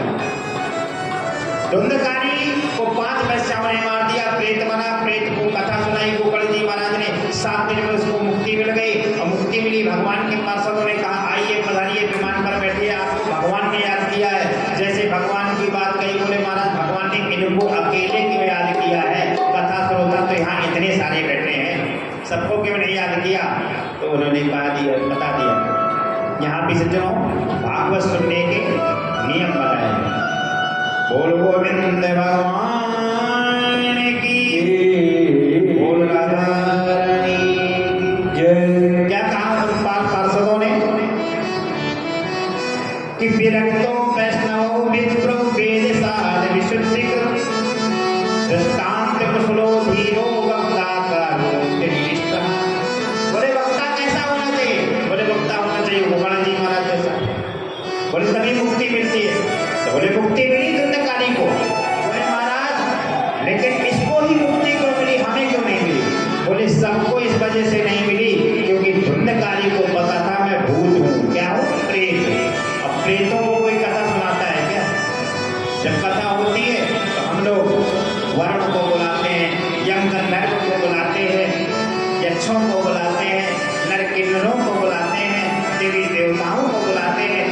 देवराज इंद्र का आह्वान करते हैं, जो आपसे कराया गया। परीक्षित जी को पूजन कराया जाता है, पंडित जी बुलाते हैं, ओम वर्णाय नमः, इंद्राय नमः, कुबेराय नमः, समस्त देवताओं को बुलाते हैं। लेकिन कोई प्रेतों को तो नहीं बुलाता, ओम प्रेताय नमः। तो बोले प्रेतों को कोई कथा तो सुनाएगा नहीं, और अगर सुनाई है तो उसके लिए क्या करें? बोले अगर सुनाई है तो उसके लिए नियम कर लो, जितना कर लो, थोड़ा सा ईगो कम कर, थोड़ा ईगो अंदर। बोलो गोविंद भगवान की जय। अगर प्रेत को कथा सुनाई है तो उसके लिए एक उपाय है कि प्रेत ने सोचा अब दोबारा तो मुझे कोई पंडित जी कथा सुनाने आएंगे नहीं, तो ये निराहार रहकर इसने कथा सुनी। भोजत्वम भोजनम तु वरम मन्ये कथा श्रवणकारकम नोपवासो वराप्रोक्तम कथा विघ्न करो यदि। दोनों टाइम कथा श्रोता को दोनों वक्त सुन ले, कथा सुनने वाले को दोनों वक्त भोजन नहीं करना चाहिए। कैसा है? एक टाइम उपवास रखे कथा श्रोता को, उसी टाइम भोजन करे। कथा श्रोता को बहुत कठिन नियम है, कथा श्रोता को चारपाई में गद्दे पर, डल्लभ के गद्दे पर नहीं लेटना चाहिए। भागवत में लिखा है कथा श्रोता को कैसे लेटना चाहिए। बोले कोसा का आसन बिछा लो, कंबल बिछा लो, गर्मी में कंबल बिछाएगा तो क्या हाल होगा? तो बोले चटाई बिछा लो, आसनी बिछा लो। बोले उसमें महाराज लेट नहीं पाते, तो बोले गद्दे पर भी सो लो, लेकिन सो कितना? 6 घंटे, 6 घंटे से ज्यादा कथा श्रोता को नहीं सोना। ध्यान दें, अगर इस प्रकार का नियम अगर श्रोता करता है तो उसके पिता की गति, उसके माता की गति, उसके बाबा की गति जो संसार छोड़ के चले गए हैं, उनको मुक्त करा देते हैं। वो गोविंद की देख लो, फलाना परीक्षित इतना कष्ट से कथा सुन रहा है कि उसकी माँ इस संसार में नहीं आती, भगवान के धाम ही चली जाती है, मुक्त हो जाती है। और जिसके पितृ मुक्त हो गए तो उसी का बालक SDM बन के आता है, कलेक्टर बन के आता है। जिसके घर में कोई ग्रह दोष नहीं, वही के घर में तो कथा होती है। और जब ग्रह दोषों से ग्रसित है, बोले महाराज खूब परीक्षा दी, खूब परीक्षा दी, लेकिन रिजल्ट तो निकाला, लेकिन पी निकाल लिया, मेंस रह गया, मेंस रिजल्ट नहीं निकाल पाया। आधी परीक्षा पास हुआ, आधी रह गया, निकलते निकलते रह गया। यही पितृ दोष का कारण है। बोले उसके लिए क्या करें? बोले भागवत अगर सुनो तो नियम तपस्या भी की जाती है। तो नोप भोज मंदु वरम मन्ये कथा श्रवणकारकम नोपवासो वराप्रोक्तम कथा विघ्न करो। तो ये कथा विघ्न का हल कर देती है। जब कथा हुई, चलती गई पीछे दिनों, तो समय आया किसका? देवता प्रसन्न हो गए कि धुंधकारी जैसा भूत मुक्त हो गया, चतुर्भुजी हो गया, भगवान के पार्षद लेने के लिए आ गए विमान पर। तो समस्त देवता खड़े होकर नृत्य करने लगे। अब ध्यान दे, एक और प्रश्न, हर प्रश्न का मैं हल कर बोलूंगा। क्या लोग कहते हैं? बोले महाराज आज से करीब 30 साल पहले फलाने बाबा कथा कहने आते थे, संगीत नहीं चलता था, संगीत बिल्कुल नहीं चलता था, संगीत होता ही नहीं था कथा में। कैसे नहीं होता है? संगीत तो होता था लेकिन नौटंकी नहीं होती। संगीत तो होता था लेकिन कथा में नौटंकी नहीं होती थी कि पता लगा कि संगीत चल रहा है, ढोलक की बजती जा रही है, कथा हो ही नहीं रही। कथा में कैसा संगीत था? प्रमाण है, भागवत में संगीत था, लेकिन क्या था? प्रहलाद स्थलधारी तरलगत तया चोद्धवा कांसधारी। जब उस धुंधकारी को कथा सुनाई, धुंधकारी मुक्त हो गया, भगवान का विमान आ गया लेने के लिए, कथा का ऐसा प्रभाव हुआ, तो क्या हुआ?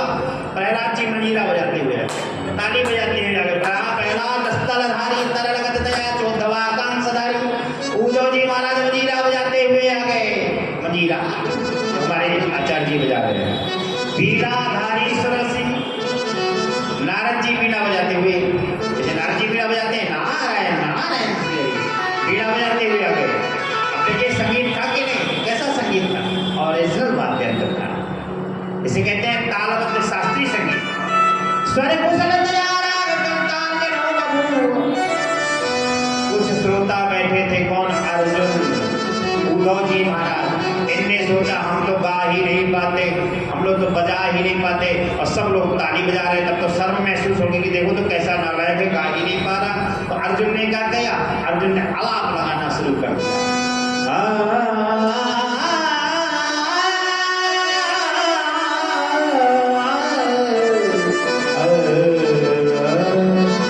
आलाप, जैसे संगीतकार कहते हैं ना, आ का शब्द उच्चारण करते हैं, आलाप लिया। अब इंद्र देवता बैठे थे, देवराज इंद्र ने सोचा भगवान की कथा समाप्त हुई है, पूर्ण हुई है, अब हम क्या बताएं, हम तो कुछ जानते नहीं है। तो इंद्र देवता को ऐसी कृपा हुई कि इंद्रोन्वादी मृजंगो ताधीना तीना तिरगिंधा शुरू कर दिया उन्होंने। इंद्रोन्वादी मृदंगम। तो वहां सनत कुमार बैठे थे, 5-5 वर्ष के नन्हे नन्हे बालक जैसे ये बैठे हुए हैं, 5-5 वर्ष के बालक। उन्होंने क्या किया, जय जय जय कीर्तने ते कुमारा, सभी लोग कीर्तन करने लगे। यत्रा के भाववक्ता सर सर सर चनिया व्यास पुत्रो बभूव। अब वहां कथा कहने के लिए कौन बैठे, व्यास पुत्र सुखदेव जी महाराज। बोलो सुखदेव जी महाराज की जय।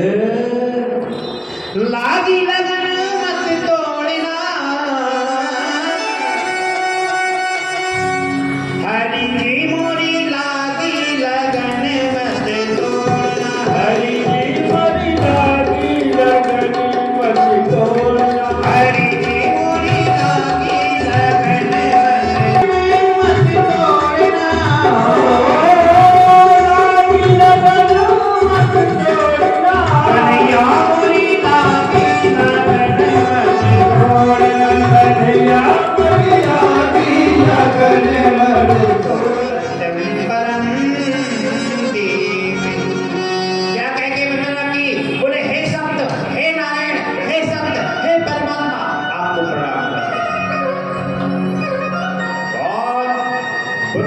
बुद्धिमत्ता से युक्त थे वेदव्यास जी महाराज।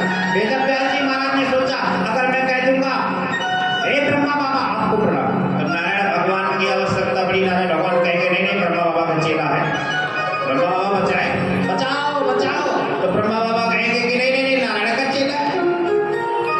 बोले अगर मैं कह दूंगा ओम शिवाय नमः, तो बोले शिव का चेला ऐसे हो बचाएंगे, तो क्या करूं, समस्त देवताओं को मनाना है। तो उन्होंने क्या कह दिया, सत्यम परम धीमहि, मैं ऐसे सत्य परमेश्वर को मैं प्रणाम करता हूँ। अब बताइए कौन सा देवता ऐसा है जो अपने आप को असत्य मानता है कोई देवता? सब अपने आप को सत्य मानते हैं, सब सत्य के स्वरूप है। तो बोले श्री कृष्णाय वयं नमः सत्यम परम धीमहि।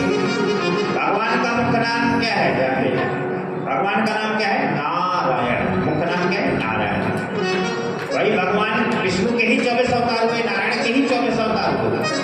नारायण का आप संधि विच्छेद करें, मैंने आपको कहा कि संस्कृत श्लोकों का अगर अर्थ निकालना है तो उसका संधि विच्छेद कर दे, तुरंत अर्थ प्रकट हो जाएगा। नारायण का संधि विच्छेद करें, नार धन अयन बराबर नारायण। नार माने क्या होता है? जल, और अयन माने क्या होता है? घर। जिसका जल में ही है घर उसे कहते हैं नारायण। आपका घर कहाँ है? पृथ्वी के ऊपर, और नारायण का घर कहाँ है? जल के ऊपर। चंद्रमा में भी फ्लैट बनने की तैयारियां होने लगी, चंद्र विमान पहुंच गया, वहां भी जगह की बुकिंग होने लगी, और धरती पर तो बने ही हैं। तो बोले बचा क्या? बोले जल पर क्यों नहीं बनाया? जल पर बनाया किसी ने मकान? जल पर बनाया होगा तो छोटे मोटे गहराई के जल पर बना लिया होगा। समुद्र में कोई बनाकर दिखाए तो हम मान जाए। बोलो गोविंद भगवान की जय। क्षीर सागर पर, केवल समुद्र पर अगर किसी ने घर बनाया वो है हमारा भगवान नारायण। नार माने जल, अयन माने घर, जिसका जल में ही है घर। ऐसे नारायण को हम प्रणाम करते हैं। जब दुनिया में कुछ नहीं था तो बोले क्या था? बोले जल ही जल बना था, और उस जल पे रहते कौन थे? बोले नारायण। और जब इस दुनिया में कुछ नहीं रहेगा तब क्या रहेगा? जल ही जल होगा, सृष्टि पलट जाएगी। क्या होगा? ऊपर के मनुष्य नीचे चले जाएंगे, और नीचे का जल ऊपर आ जाएगा, रसातल को चली जाएगी पृथ्वी। जब पाप बढ़ेगा तो जब जल ही जल ऊपर दिखाई देगा, उसमें कौन रहेंगे? नारायण। क्योंकि हम लोगों की रहने की सामर्थ्य है ही नहीं। ऐसे सत्यम परम धीमहि परमात्मा को हम प्रणाम करते हैं। रही बात इन श्लोकों के अर्थ की, तो जन्माद्यस्य जन्म के आदि में, जब हमारा जन्म नहीं हुआ था तब हमारा पिता था, जब हमारे पिता का जन्म नहीं हुआ था तब भी हमारा पिता था, जब हमारे पिता का पिता के पिता का भी जन्म नहीं हुआ था तब जगत पिता था। तो जहाँ जगत पिता से सारे जगत के पिताओं की उत्पत्ति हुई है, ऐसे जगत पिता को हम प्रणाम करते हैं। माता लक्ष्मी जी से प्रणाम करते हैं। तो जन्माद्यस्य तोन्मयादितरतस् साठेषु विद्यास्वरा तेरे ब्रह्म हृदय आदि कवे मुह्यन्ति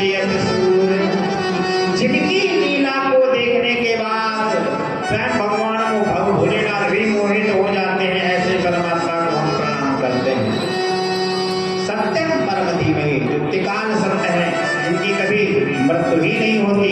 बोलो कृष्ण कन्हैया लाल की। पहले श्लोक में तो भगवान सत्यनारायण की वंदना की, कृष्ण जी की वंदना की, सत्य सत्य कह के वंदना की, और दूसरे श्लोक में किसकी वंदना की? साक्षात भागवत की ही वंदना कर डाली। ऐसे कहा कौन से श्लोकों में? निगम कल्पतरोर्गलितम फलम। निगम का नाम है वेद। निगम किसे कहते हैं? वेद को। एक बार अपनी तरफ से भी बोल दिया करो, निगम किसे कहते हैं? वेद को। एक जगह चर्चा चल रही थी, बोले महाराज निगम किसे कहते हैं? खड़े हो गए, बोले महाराज पटवारी को, पटवारी को, पटवारी को निगम कहते हैं। निगम किसे कहते हैं? बोले वेद को।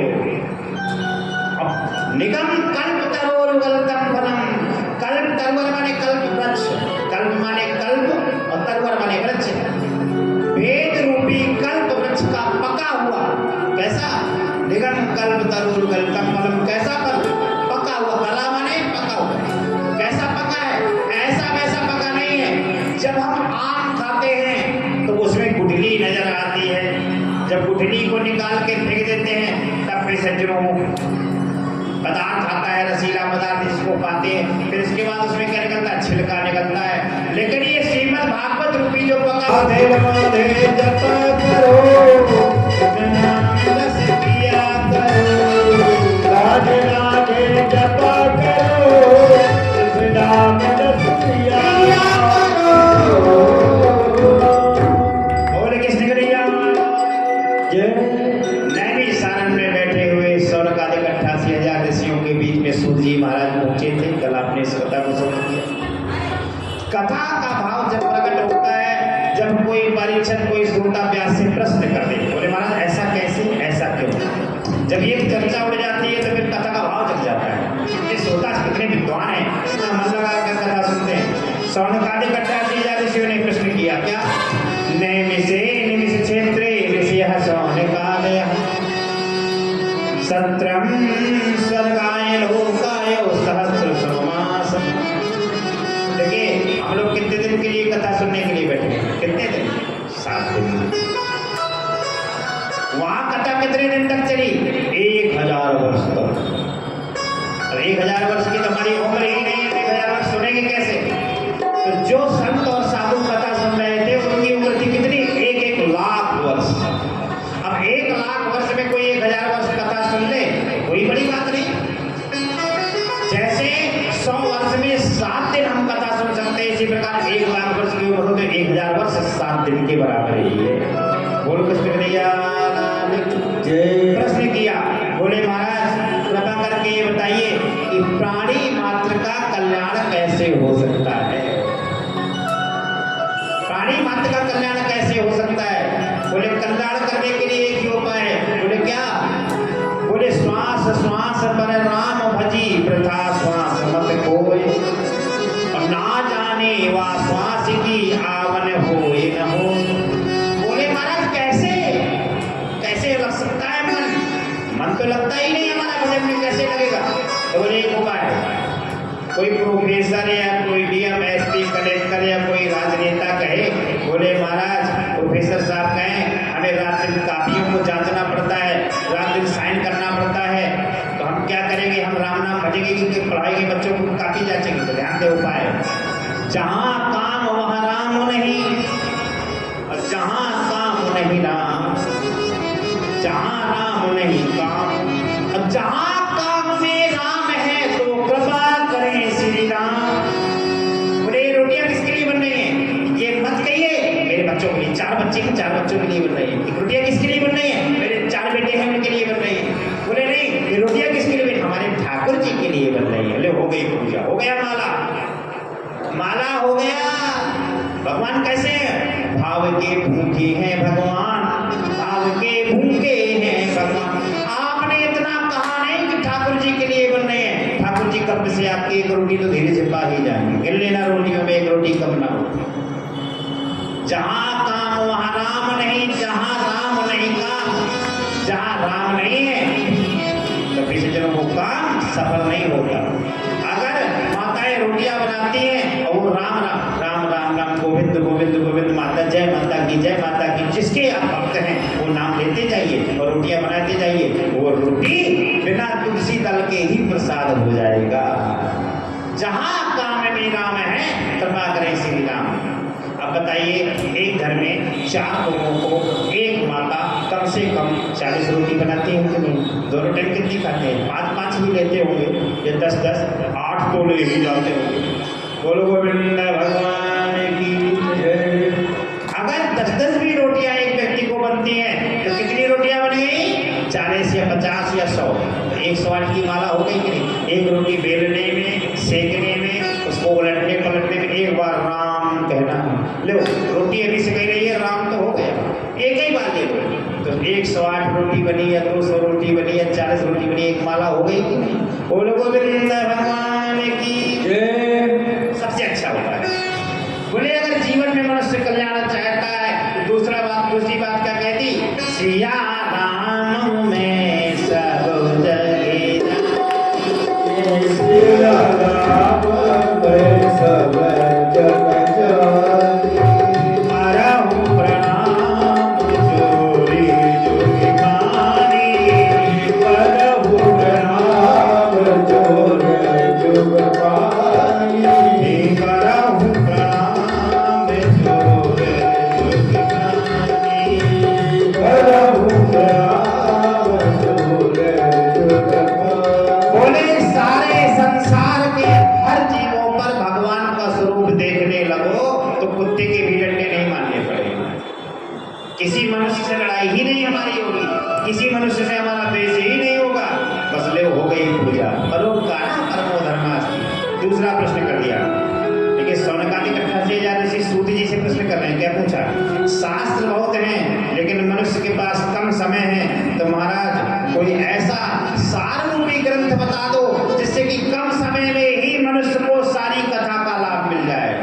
तो कह दिया श्रीमद् भागवतम शास्त्रम कलौ कीरेण भाषितम। इस कलयुग में कम समय में मोक्ष का सरल उपाय क्या है? बोले श्रीमद् भागवत। वरना रामचरितमानस तो आपको बहुत समय तक पढ़नी पड़ेगी, वेद शास्त्रों का अध्ययन बहुत समय तक करना पड़ेगा, और 27 दिवस में ही भागवत में आपको ऐसा लगता है। बताइए किसी को अपना घर याद आ रहा है? बता दीजिए, याद है किसी को अपना घर कि हम ताला खुला छोड़ाए हैं, चाबी न पता कौन ले, ताला कौन तोड़े? सज्जनों, इस दरबार में जिस दरबार में बैठकर हमें घर की याद भूल जाए उसी का नाम गोविंद है, उसी का नाम वृंदावन है। वरना अयोध्या जी रामलला के दर्शन करने बहुत से लोग जाते हैं, कुछ जेब काटने वाले भी जाते होंगे। बढ़िया भीड़ में मौका मिलेगा, भीड़ में जेब काट लेंगे। तो जहां राम नहीं है अयोध्या, जब वृंदावन अयोध्या में भी हमारा भाव गलत है तो वृंदावन जाने का, अयोध्या जाने का मतलब क्या रहा? तीर्थों में, कथाओं में, सत्संगों में, संतों के दर्शन के लिए अगर हमें लाइन लगाकर भी खड़ा होना पड़े सज्जनों, तो तपक प्रभावात देव प्रसादा, वहां सुख नहीं चाहिए, सुख ही चाहिए।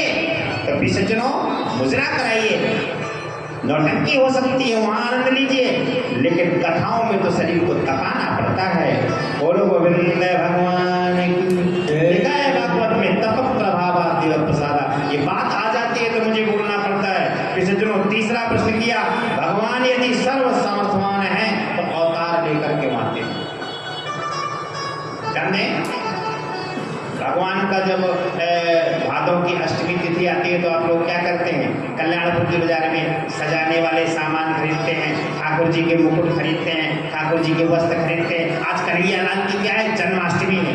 जन्माष्टमी क्यों कह रहे हो? वो तो प्रकट अष्टमी है। तो जन्माष्टमी क्यों कहा गया जब अवतार लेकर आते हैं? क्यों?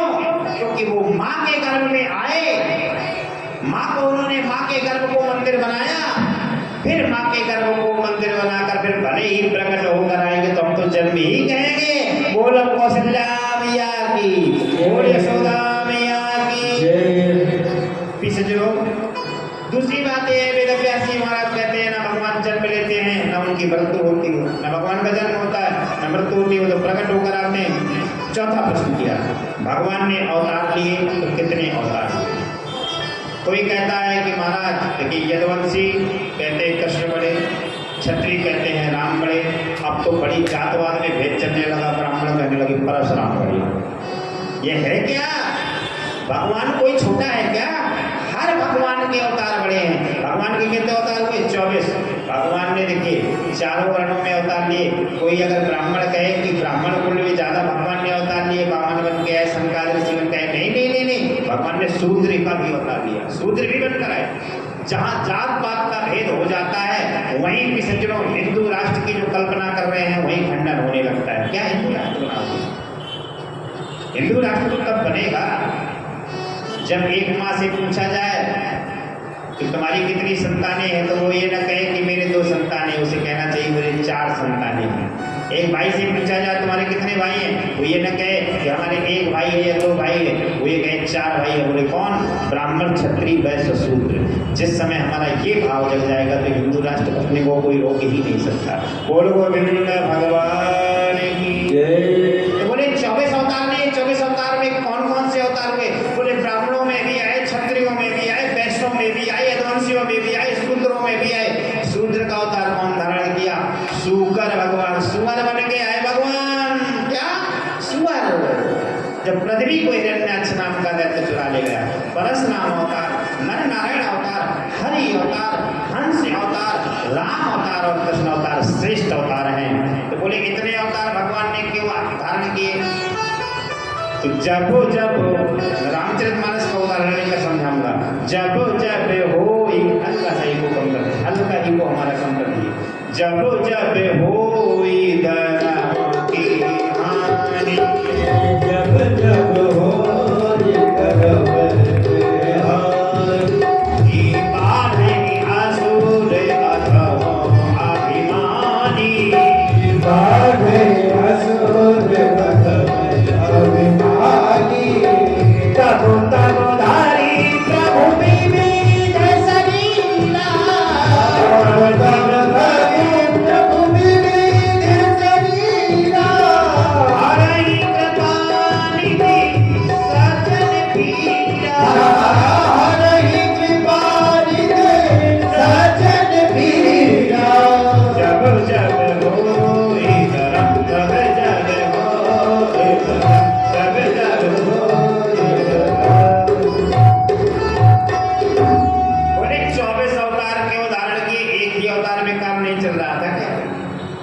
पशु बन के आए, नारायण बन के आए, नर बनकर आए, नारद बनकर आए, हंस बनकर आए, मछली बनकर आए, मत्स्य अवतार धारण किया, कछुआ बनकर आए और राम और कृष्ण बनकर आए। राम ही कृष्ण भी, राम और कृष्ण ही बन लेते? बोले नहीं। जब जब होई धर्म की हानि, बाढ़ई असुर अभिमानी। कैसे? ये जो जितने संत बैठे हैं, भक्त बैठे हैं, इनको सताने के लिए जब मनुष्य आ जाता है तो भगवान कहते हैं मुझे सुअर भी बनना पड़ेगा तो मैं आऊंगा। अहम भक्त पराधीन हूं, मैं भगवान की रक्षा के लिए ही आया हूं। जब मुझे आवश्यकता बनी मैं नरसिंह बनकर आऊं तो भक्त प्रहलाद की रक्षा करने आ गए। और जब मुझे पता चला कि रावण जैसे महापापियों का पाप जगत में बढ़ने लगा तो बोले इनको पशु नहीं मार पाएगा, क्योंकि इनको तो मनुष्य अवतार में मरना है। तो नर नारायण वही क्या बनकर आ गए? राम बनकर आ गए। जब कंस को मारने की आई तो कृष्ण बनकर आ गए। बोल कृष्ण कन्हैया लाल की जय।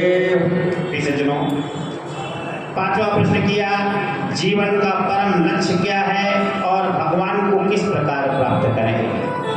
भगवान किसके अधीन है? भगवान भक्ति के अधीन है। लोग गाते नहीं है भक्ति का कोई तो भजन कर ले, लोग थोड़ा थोड़ा प्रभु का जो। सज्जनों, भक्ति के अधीन है, भाव के अधीन है। हम 56 प्रकार के व्यंजन बना लें। अब 56 प्रकार के व्यंजन बनाने के साथ साथ एक ध्यान दें, कभी कभी ऐसा होता है कि मोहल्ले में हमारा निमंत्रण हो जाता है। मोहल्ले में हमारा सब लोगों का निमंत्रण हो गया। अब निमंत्रण हो गया तो भगवान 4 इलायची दाना में काम चला लेना, टन टन टन टन घंटी बजाई, हमारा तो चूल्हा नहीं होता, कौन आपको भोजन बनाए? ध्यान दें, मोहल्ले में हमारा निमंत्रण हो गया तो 4 इलायची दाना में काम चला लेना भगवान। और अगर आपका बालक रोने लगे भैया हलवा खाऊंगा, हलवा खाऊंगा, हलवा खाऊंगा, तो बताइए हलवा बनाएंगे बालक को कि नहीं बनाएंगे? क्योंकि रो रहा है मैं हलवा खाऊंगा। और भगवान बेचारे बाल स्वरूप लड्डू गोपाल बैठाए, बहुत सुंदर है हमारे भगवान, सुंदर तो है, लेकिन सुंदरता के भगवान को भाव से प्रेषित न करते हुए आपने उनको काला कर उल्टा कर दिया है। तो वैसे भी काले कर 4 इलायची दाना का भोग लगा दिया और चले गए चूल्हा न्योत में। आपका तो पनीर चटक रहा है, भगवान बैठे 4 इलायची दाना में।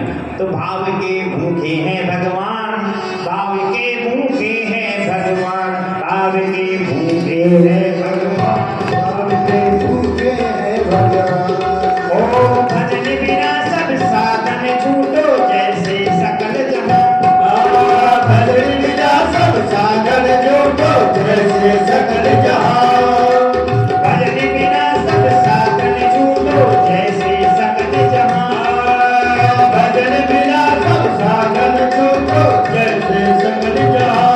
भाव के भूखे हैं भगवान, भाव के भूखे हैं भगवान, भाव के भूखे हैं भगवान, भाव के भूखे हैं भगवान। हमारे सरकार स्वामी आश्रम में एक भजन गाया जाता है, गुरु जी का लिखा हुआ है।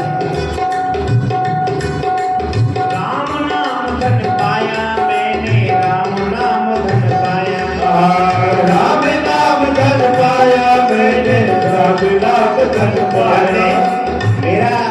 मेरा एक चैनल है श्री अनंता युगल सरकार, जिसका आप मैसेजरों रात में वीडियो अपलोड किए जाते हैं, जो कि यहाँ नेटवर्क न पकड़ने के कारण अपलोड नहीं हो रहे, तो रात में डल जाएंगे यही कथा के वीडियो।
सारा धन है आना जाना, चलता है सज्जनों, कोई जरूरी नहीं कि वो 10 लाख रुपया हमारे घर में रखते रहेंगे। हो सकता है ना वहां से निकल जाए, कोई बीमारी आ जाती है, कष्ट आ जाता है, पढ़ाई में, लिखाई में, एक्सीडेंट में, दुर्घटना में, कहीं भी चला जाता है। भक्त कहता है सारा धन है आना जाना, जल्दी फिरती माया, सारा भगवान सौनकादिक 88,000 ऋषियों ने 6वां प्रश्न कर दिया। बोले महाराज, जब इस संसार में कलयुग का प्रवेश हुआ, भूमंडल में कलयुग का प्रवेश हुआ, जब सतयुग चला गया, त्रेता युग चला गया, द्वापर युग चला गया, कलयुग आया, तो कलयुग आया तो धर्म की रक्षा किसने की? क्योंकि महापापी है वो तो कलयुग, तो धर्म को किसने बचाया? तो बोले धर्म संस्थापनार्थाय संभवामि युगे युगे। बोले धर्म की स्थापना के लिए साक्षात भगवान ही आ गए। बोले वो नारायण आए अगर तो उन्हें कैसे रक्षा की? तो चर्चा उड़ गई। राजा परीक्षित ने प्रश्न किया सुखदेव जी महाराज से, बोले महाराज वो नारायण जो प्रकट रूप में आए थे वो भी तो धराधाम को छोड़कर चले गए, जब धराधाम को छोड़कर चले गए तब धर्म की रक्षा किसने की? बोले जब गए तो उनके शरीर से दिव्य ज्योति निकली और भागवत में जाकर समा गई। कह दिया भगवान ने कि पांडवों घबराओ नहीं, मेरे भक्तों घबराओ नहीं, जब भी इस धराधाम में मृत्युलोक में भागवत की कथा होगी तो आपको साक्षात भगवान नजर आएंगे। बोलो गोविंद भगवान की जय। उसी समय चर्चा की। बोले उसकी रक्षा किसने की? बोले भगवान ने। लेकिन वही भगवान का कृपा पात्र पांडव है और पांडव के कुल में ही जन्मा राजा परीक्षित। बोले परीक्षित? ये परीक्षित कौन है? परीक्षित के विषय में महाराज बताइए। सज्जनों, यही महाभारत की सूत्र कथा आ जाती है। यदा मृदे कौरव संजयान वीरेश्वरो वीर गतिम गदे। एक समय की बात है, कौरवों और पांडवों का महायुद्ध हुआ, महासंग्राम हुआ। अनेक समस्याएं, महाभारत की कथा ज्यादा विस्तार से नहीं ली जाती, कहते हैं महाभारत होने का खतरा रहता है। ये तो रसिक कथा है, रस भरी कथा है। दुशासन द्वारा द्रौपदी की साड़ी खींची गई, चीरहरण हुआ। अरे एक जीव को हम निर्वस्त करना चाहें, एक जीव के हम धन को खींचना चाहें, किसी मनुष्य की लाज लूटना चाहें, जिसकी रक्षा करने वाला साक्षात सुदर्शन चक्रधारी हो, उसकी लाज कौन लूट सकता है? जब भी आपका ऐसा संकट आ जाए, हे भगवान इज्जत बचाना, अब तो इतना बड़ा अनुष्ठान रख दिया है, अब ये कैसे पूरा होगा, तो ये किसी से कहने की जरूरत नहीं है। इसको कोई ग्रंथ न समझो, कोई किताब न समझो, साक्षात भागवत भगवान के सामने और किसी सिद्ध दरबार में जाकर आप प्रणाम करिए और कह दीजिए, हे गोविंद ये अनुष्ठान आप पर समर्पित है, आप ही से पूरा करेंगे तो देख लीजिए क्या आनंद होता है। जहाँ कोई अच्छी बात आ जाए तो ये तो कर दिया। बोल गोविंद भगवान की जय। धीरे धीरे बजाना स्वतंत्रता दिवस थोड़ी है। बोल कृष्ण कन्हैया लाल की जय। भगवान ने द्रौपदी की रक्षा की, लाज बचाई, चीन को बढ़ा दिया और चीन को बढ़ाया, लाज बची। यहाँ क्या हुआ, पांडवों को वनवास हो गया, पांडवों को वन दे दिया गया, उन्हें पूरा राज्य छीन लिया, जुए में हार गए थे पांडव। जब राज्य छीन लिया, रहने के लिए एक भी स्थान नहीं बचा, तब तो समस्या खड़ी हुई, रहे तो कहाँ रहे। भगवान कृष्ण का आगमन हुआ। भगवान कृष्ण जैसे आए तो सारे पांडवों ने, अर्जुन, भीम, नकुल, सहदेव, धर्मराज, युधिष्ठिर, माता कुंती से सबने प्रणाम किया। भगवान कृष्ण थे, बोले बुआ जी एक बुआ एक भतीजों को प्रणाम करें। नहीं नहीं नहीं, तुरंत कर बुआ जी को प्रणाम किया, माता कुंती को। लाला को हृदय से लगा लिया, हे द्वारकाधीश, तेरे तो फाट बाटे ही बड़े निराले हैं, तू हमारे यहाँ पधारा, ये हमारा सौभाग्य है, हमारे यहाँ तेरा आगमन हुआ, चरण धरे। अब जान गई माता कुंती कि जिसके नाम जपने से संसार के सारे दुख चले जाते हैं, उसके दर्शन करने से फिर क्या रहेगा, कुछ क्लेश नहीं रहेगा, तो हमारा तो कर्म हो गया। अर्जुन रोने लगे, भीम रोने लगे, नकुल सहदेव रोने लगे। बोले मित्रों क्यों रो रहे हो पांडव? अर्जुन सखा का भाव मानता था भगवान को। अर्जुन बोला, नहीं नहीं महाराज, नहीं नहीं द्वारकाधीश, मैं इस वजह से रो रहा हूँ क्योंकि मुझे अपने कष्ट की चिंता नहीं है, मुझे अपनी बहू और बेटियों की चिंता है कि मेरी बहू बेटियां जो जंगल में घूमती हैं उनकी रक्षा कैसे हो। द्रौपदी, उत्तरा जो मनु की पत्नी है, मेरे छोटे छोटे भाई इस जंगल में भटकते हैं, कोई बात नहीं, जंगल में भटक लेते हैं, कोई बात नहीं, लेकिन रहने के लिए हमें स्थान नहीं, कोई बड़ी बात नहीं, लेकिन खाने के लिए अन्न का दाना भी नहीं बचा। ऐसी स्थिति आ गई। भगवान कृष्ण ने कहा कि जा पर कृपा राम की होई, तो ता पर कृपा करे सतगुरु। जा पर कृपा राम की होई, ता पर कृपा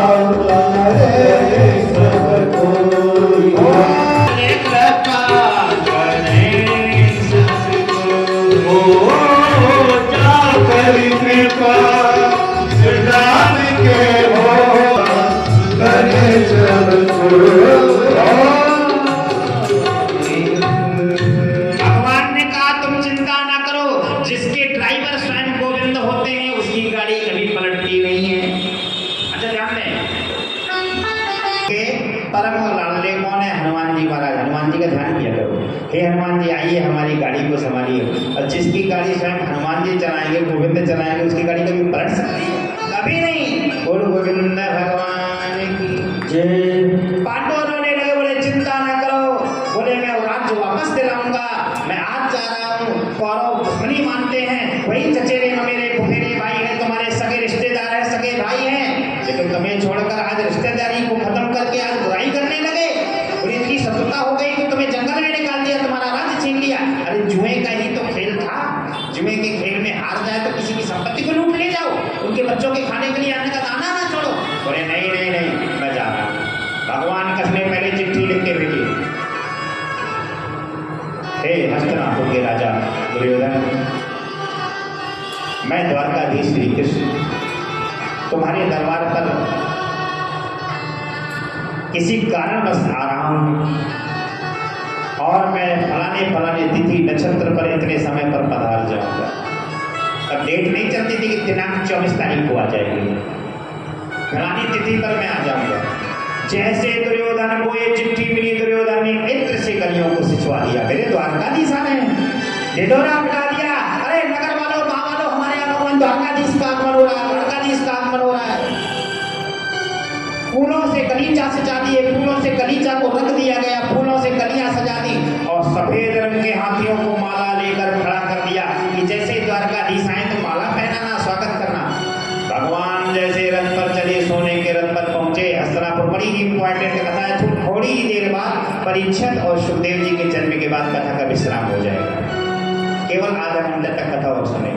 जैसे ही प्रिय सज्जनों द्वारकाधीश श्री कृष्ण पहुंचे, पांडवों के जो विरोधी थे दुर्योधन ने विशेष स्वागत किया भगवान गोविंद का। एक बार जयकारा लगाया, बोल द्वारकाधीश भगवान की जय हो। स्वागत किया, पहुंचे।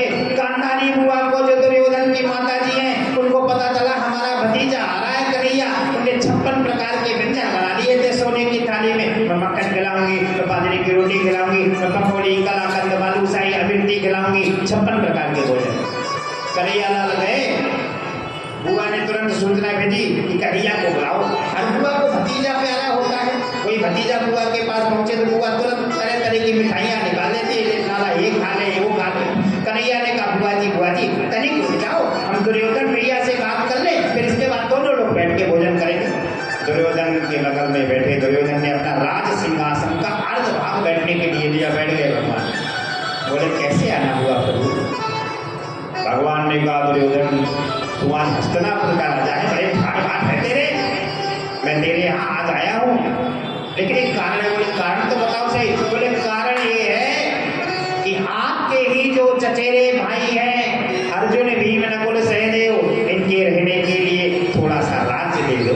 अरे जुए में सारा राज्य हार गए ऐसी बात नहीं होती, कितना भी हार जाए है तो तुम्हारे भाई ही, उनके रहने के लिए थोड़ा सा स्थान दे दो। जैसे ये बात कही दुर्योधन को ये बात बहुत कष्टदायी हो गई। दुर्योधन ने कहा प्रभु मैं सब कुछ करने के लिए तैयार हूँ, अगर पांडवों के लिए राज्य की बात करो तो मैं तिल भर भूमि भी नहीं दूंगा, सुई की नोक के बराबर भी राज्य नहीं दूंगा। जैसे ये बात कही भगवान कृष्ण ने उसी समय द्वारकाधीश ने हस्तिनापुर का महल छोड़ा, दुर्योधन के राजमहल को छोड़ा और चले आए वहां पांडवों की सभा। जब पांडवों के यहाँ पहुंचे, पांडवों की ताली बजने लगी, आनंद लेने लगे। द्वारकाधीश आ गए, द्वारकाधीश आ गए, हमारी बात को पूरा करके आ गए होंगे, हमारे लिए राज्य ले आए होंगे, संधि हो गई होगी, मित्रता कर ली होगी। जब पहुंचे बोले नहीं नहीं नहीं, नीचे को सब झुकाए चले जा रहे हैं द्वारकाधीश। बोले क्यों, आपकी बात मान गए दुर्योधन? बोले तनिक भी नहीं मानी, आप ऐसे नहीं मानेंगे, सीधी उंगली से कभी घी नहीं निकलता। कहते हैं सीधी उंगली से कभी घी नहीं निकलता, घी निकालो सीधी उंगली डाल के निकालो कभी नहीं निकलता, टेढ़ी करनी पड़ती है। तो जैसा देवता हो वैसी आपकी पूजा। तो बोले इनको अब युद्ध करना होगा, महाभारत का युद्ध होगा। युद्ध की बात आई तो अर्जुन रोने लगे, युधिष्ठिर रोने लगे। बोले महाराज क्या कह रहे हो, युद्ध करना पड़ेगा, घर में कहीं युद्ध होता है? बोले युद्ध होगा तो हमारे ही भाई मारे जाएंगे। देखिए उनका मुंह है, वही भाइयों को जंगल में भेज दिया था कि जंगल में जाओ, खाओ, भटको, रहने के लिए स्थान नहीं देंगे, और वही आज रो रहे हैं कि हमारे भाई मारे जाएंगे, कौरव मारे जाएंगे। बोले रोने की बात नहीं है, वहां भगवान ने गीता का उपदेश दिया, यहीं से गीता प्रकट हुई है। अतो वह प्राप्त स्वर्ग जितना भुज से महिम निराशी निर्मतो निर्भूत्वा युद्ध सत्य विगतस्वरा। तुम ये मत सोचो कि हमारे भाई मारे जाएंगे। युद्ध भूमि में जब युद्ध होता है और जहां कोई भी मनुष्य महापुरुष पीठ दिखाकर भाग गया तो उसको नरक में जाना पड़ता है। पता लगा युद्ध चल रहा हो, पीठ दिखाकर लोग भाग जाए तो नरक में जाना पड़ता है। तो अगर युद्ध लड़ते लड़ते जो शहीद हो जाता है तो किसी दिनों भारत सरकार देखते हैं कितना बड़ा सम्मान देती है शहीदों को। वो लोग भगवान जो हमारे भारत देश की फौज में कोई आर्मी वाला शहीद हो जाता है, लड़ते लड़ते देश की रक्षा के लिए प्राण दे देता है, तो उसके नाम की स्टेच्यू बन जाती है, मूर्ति बना दी जाती है।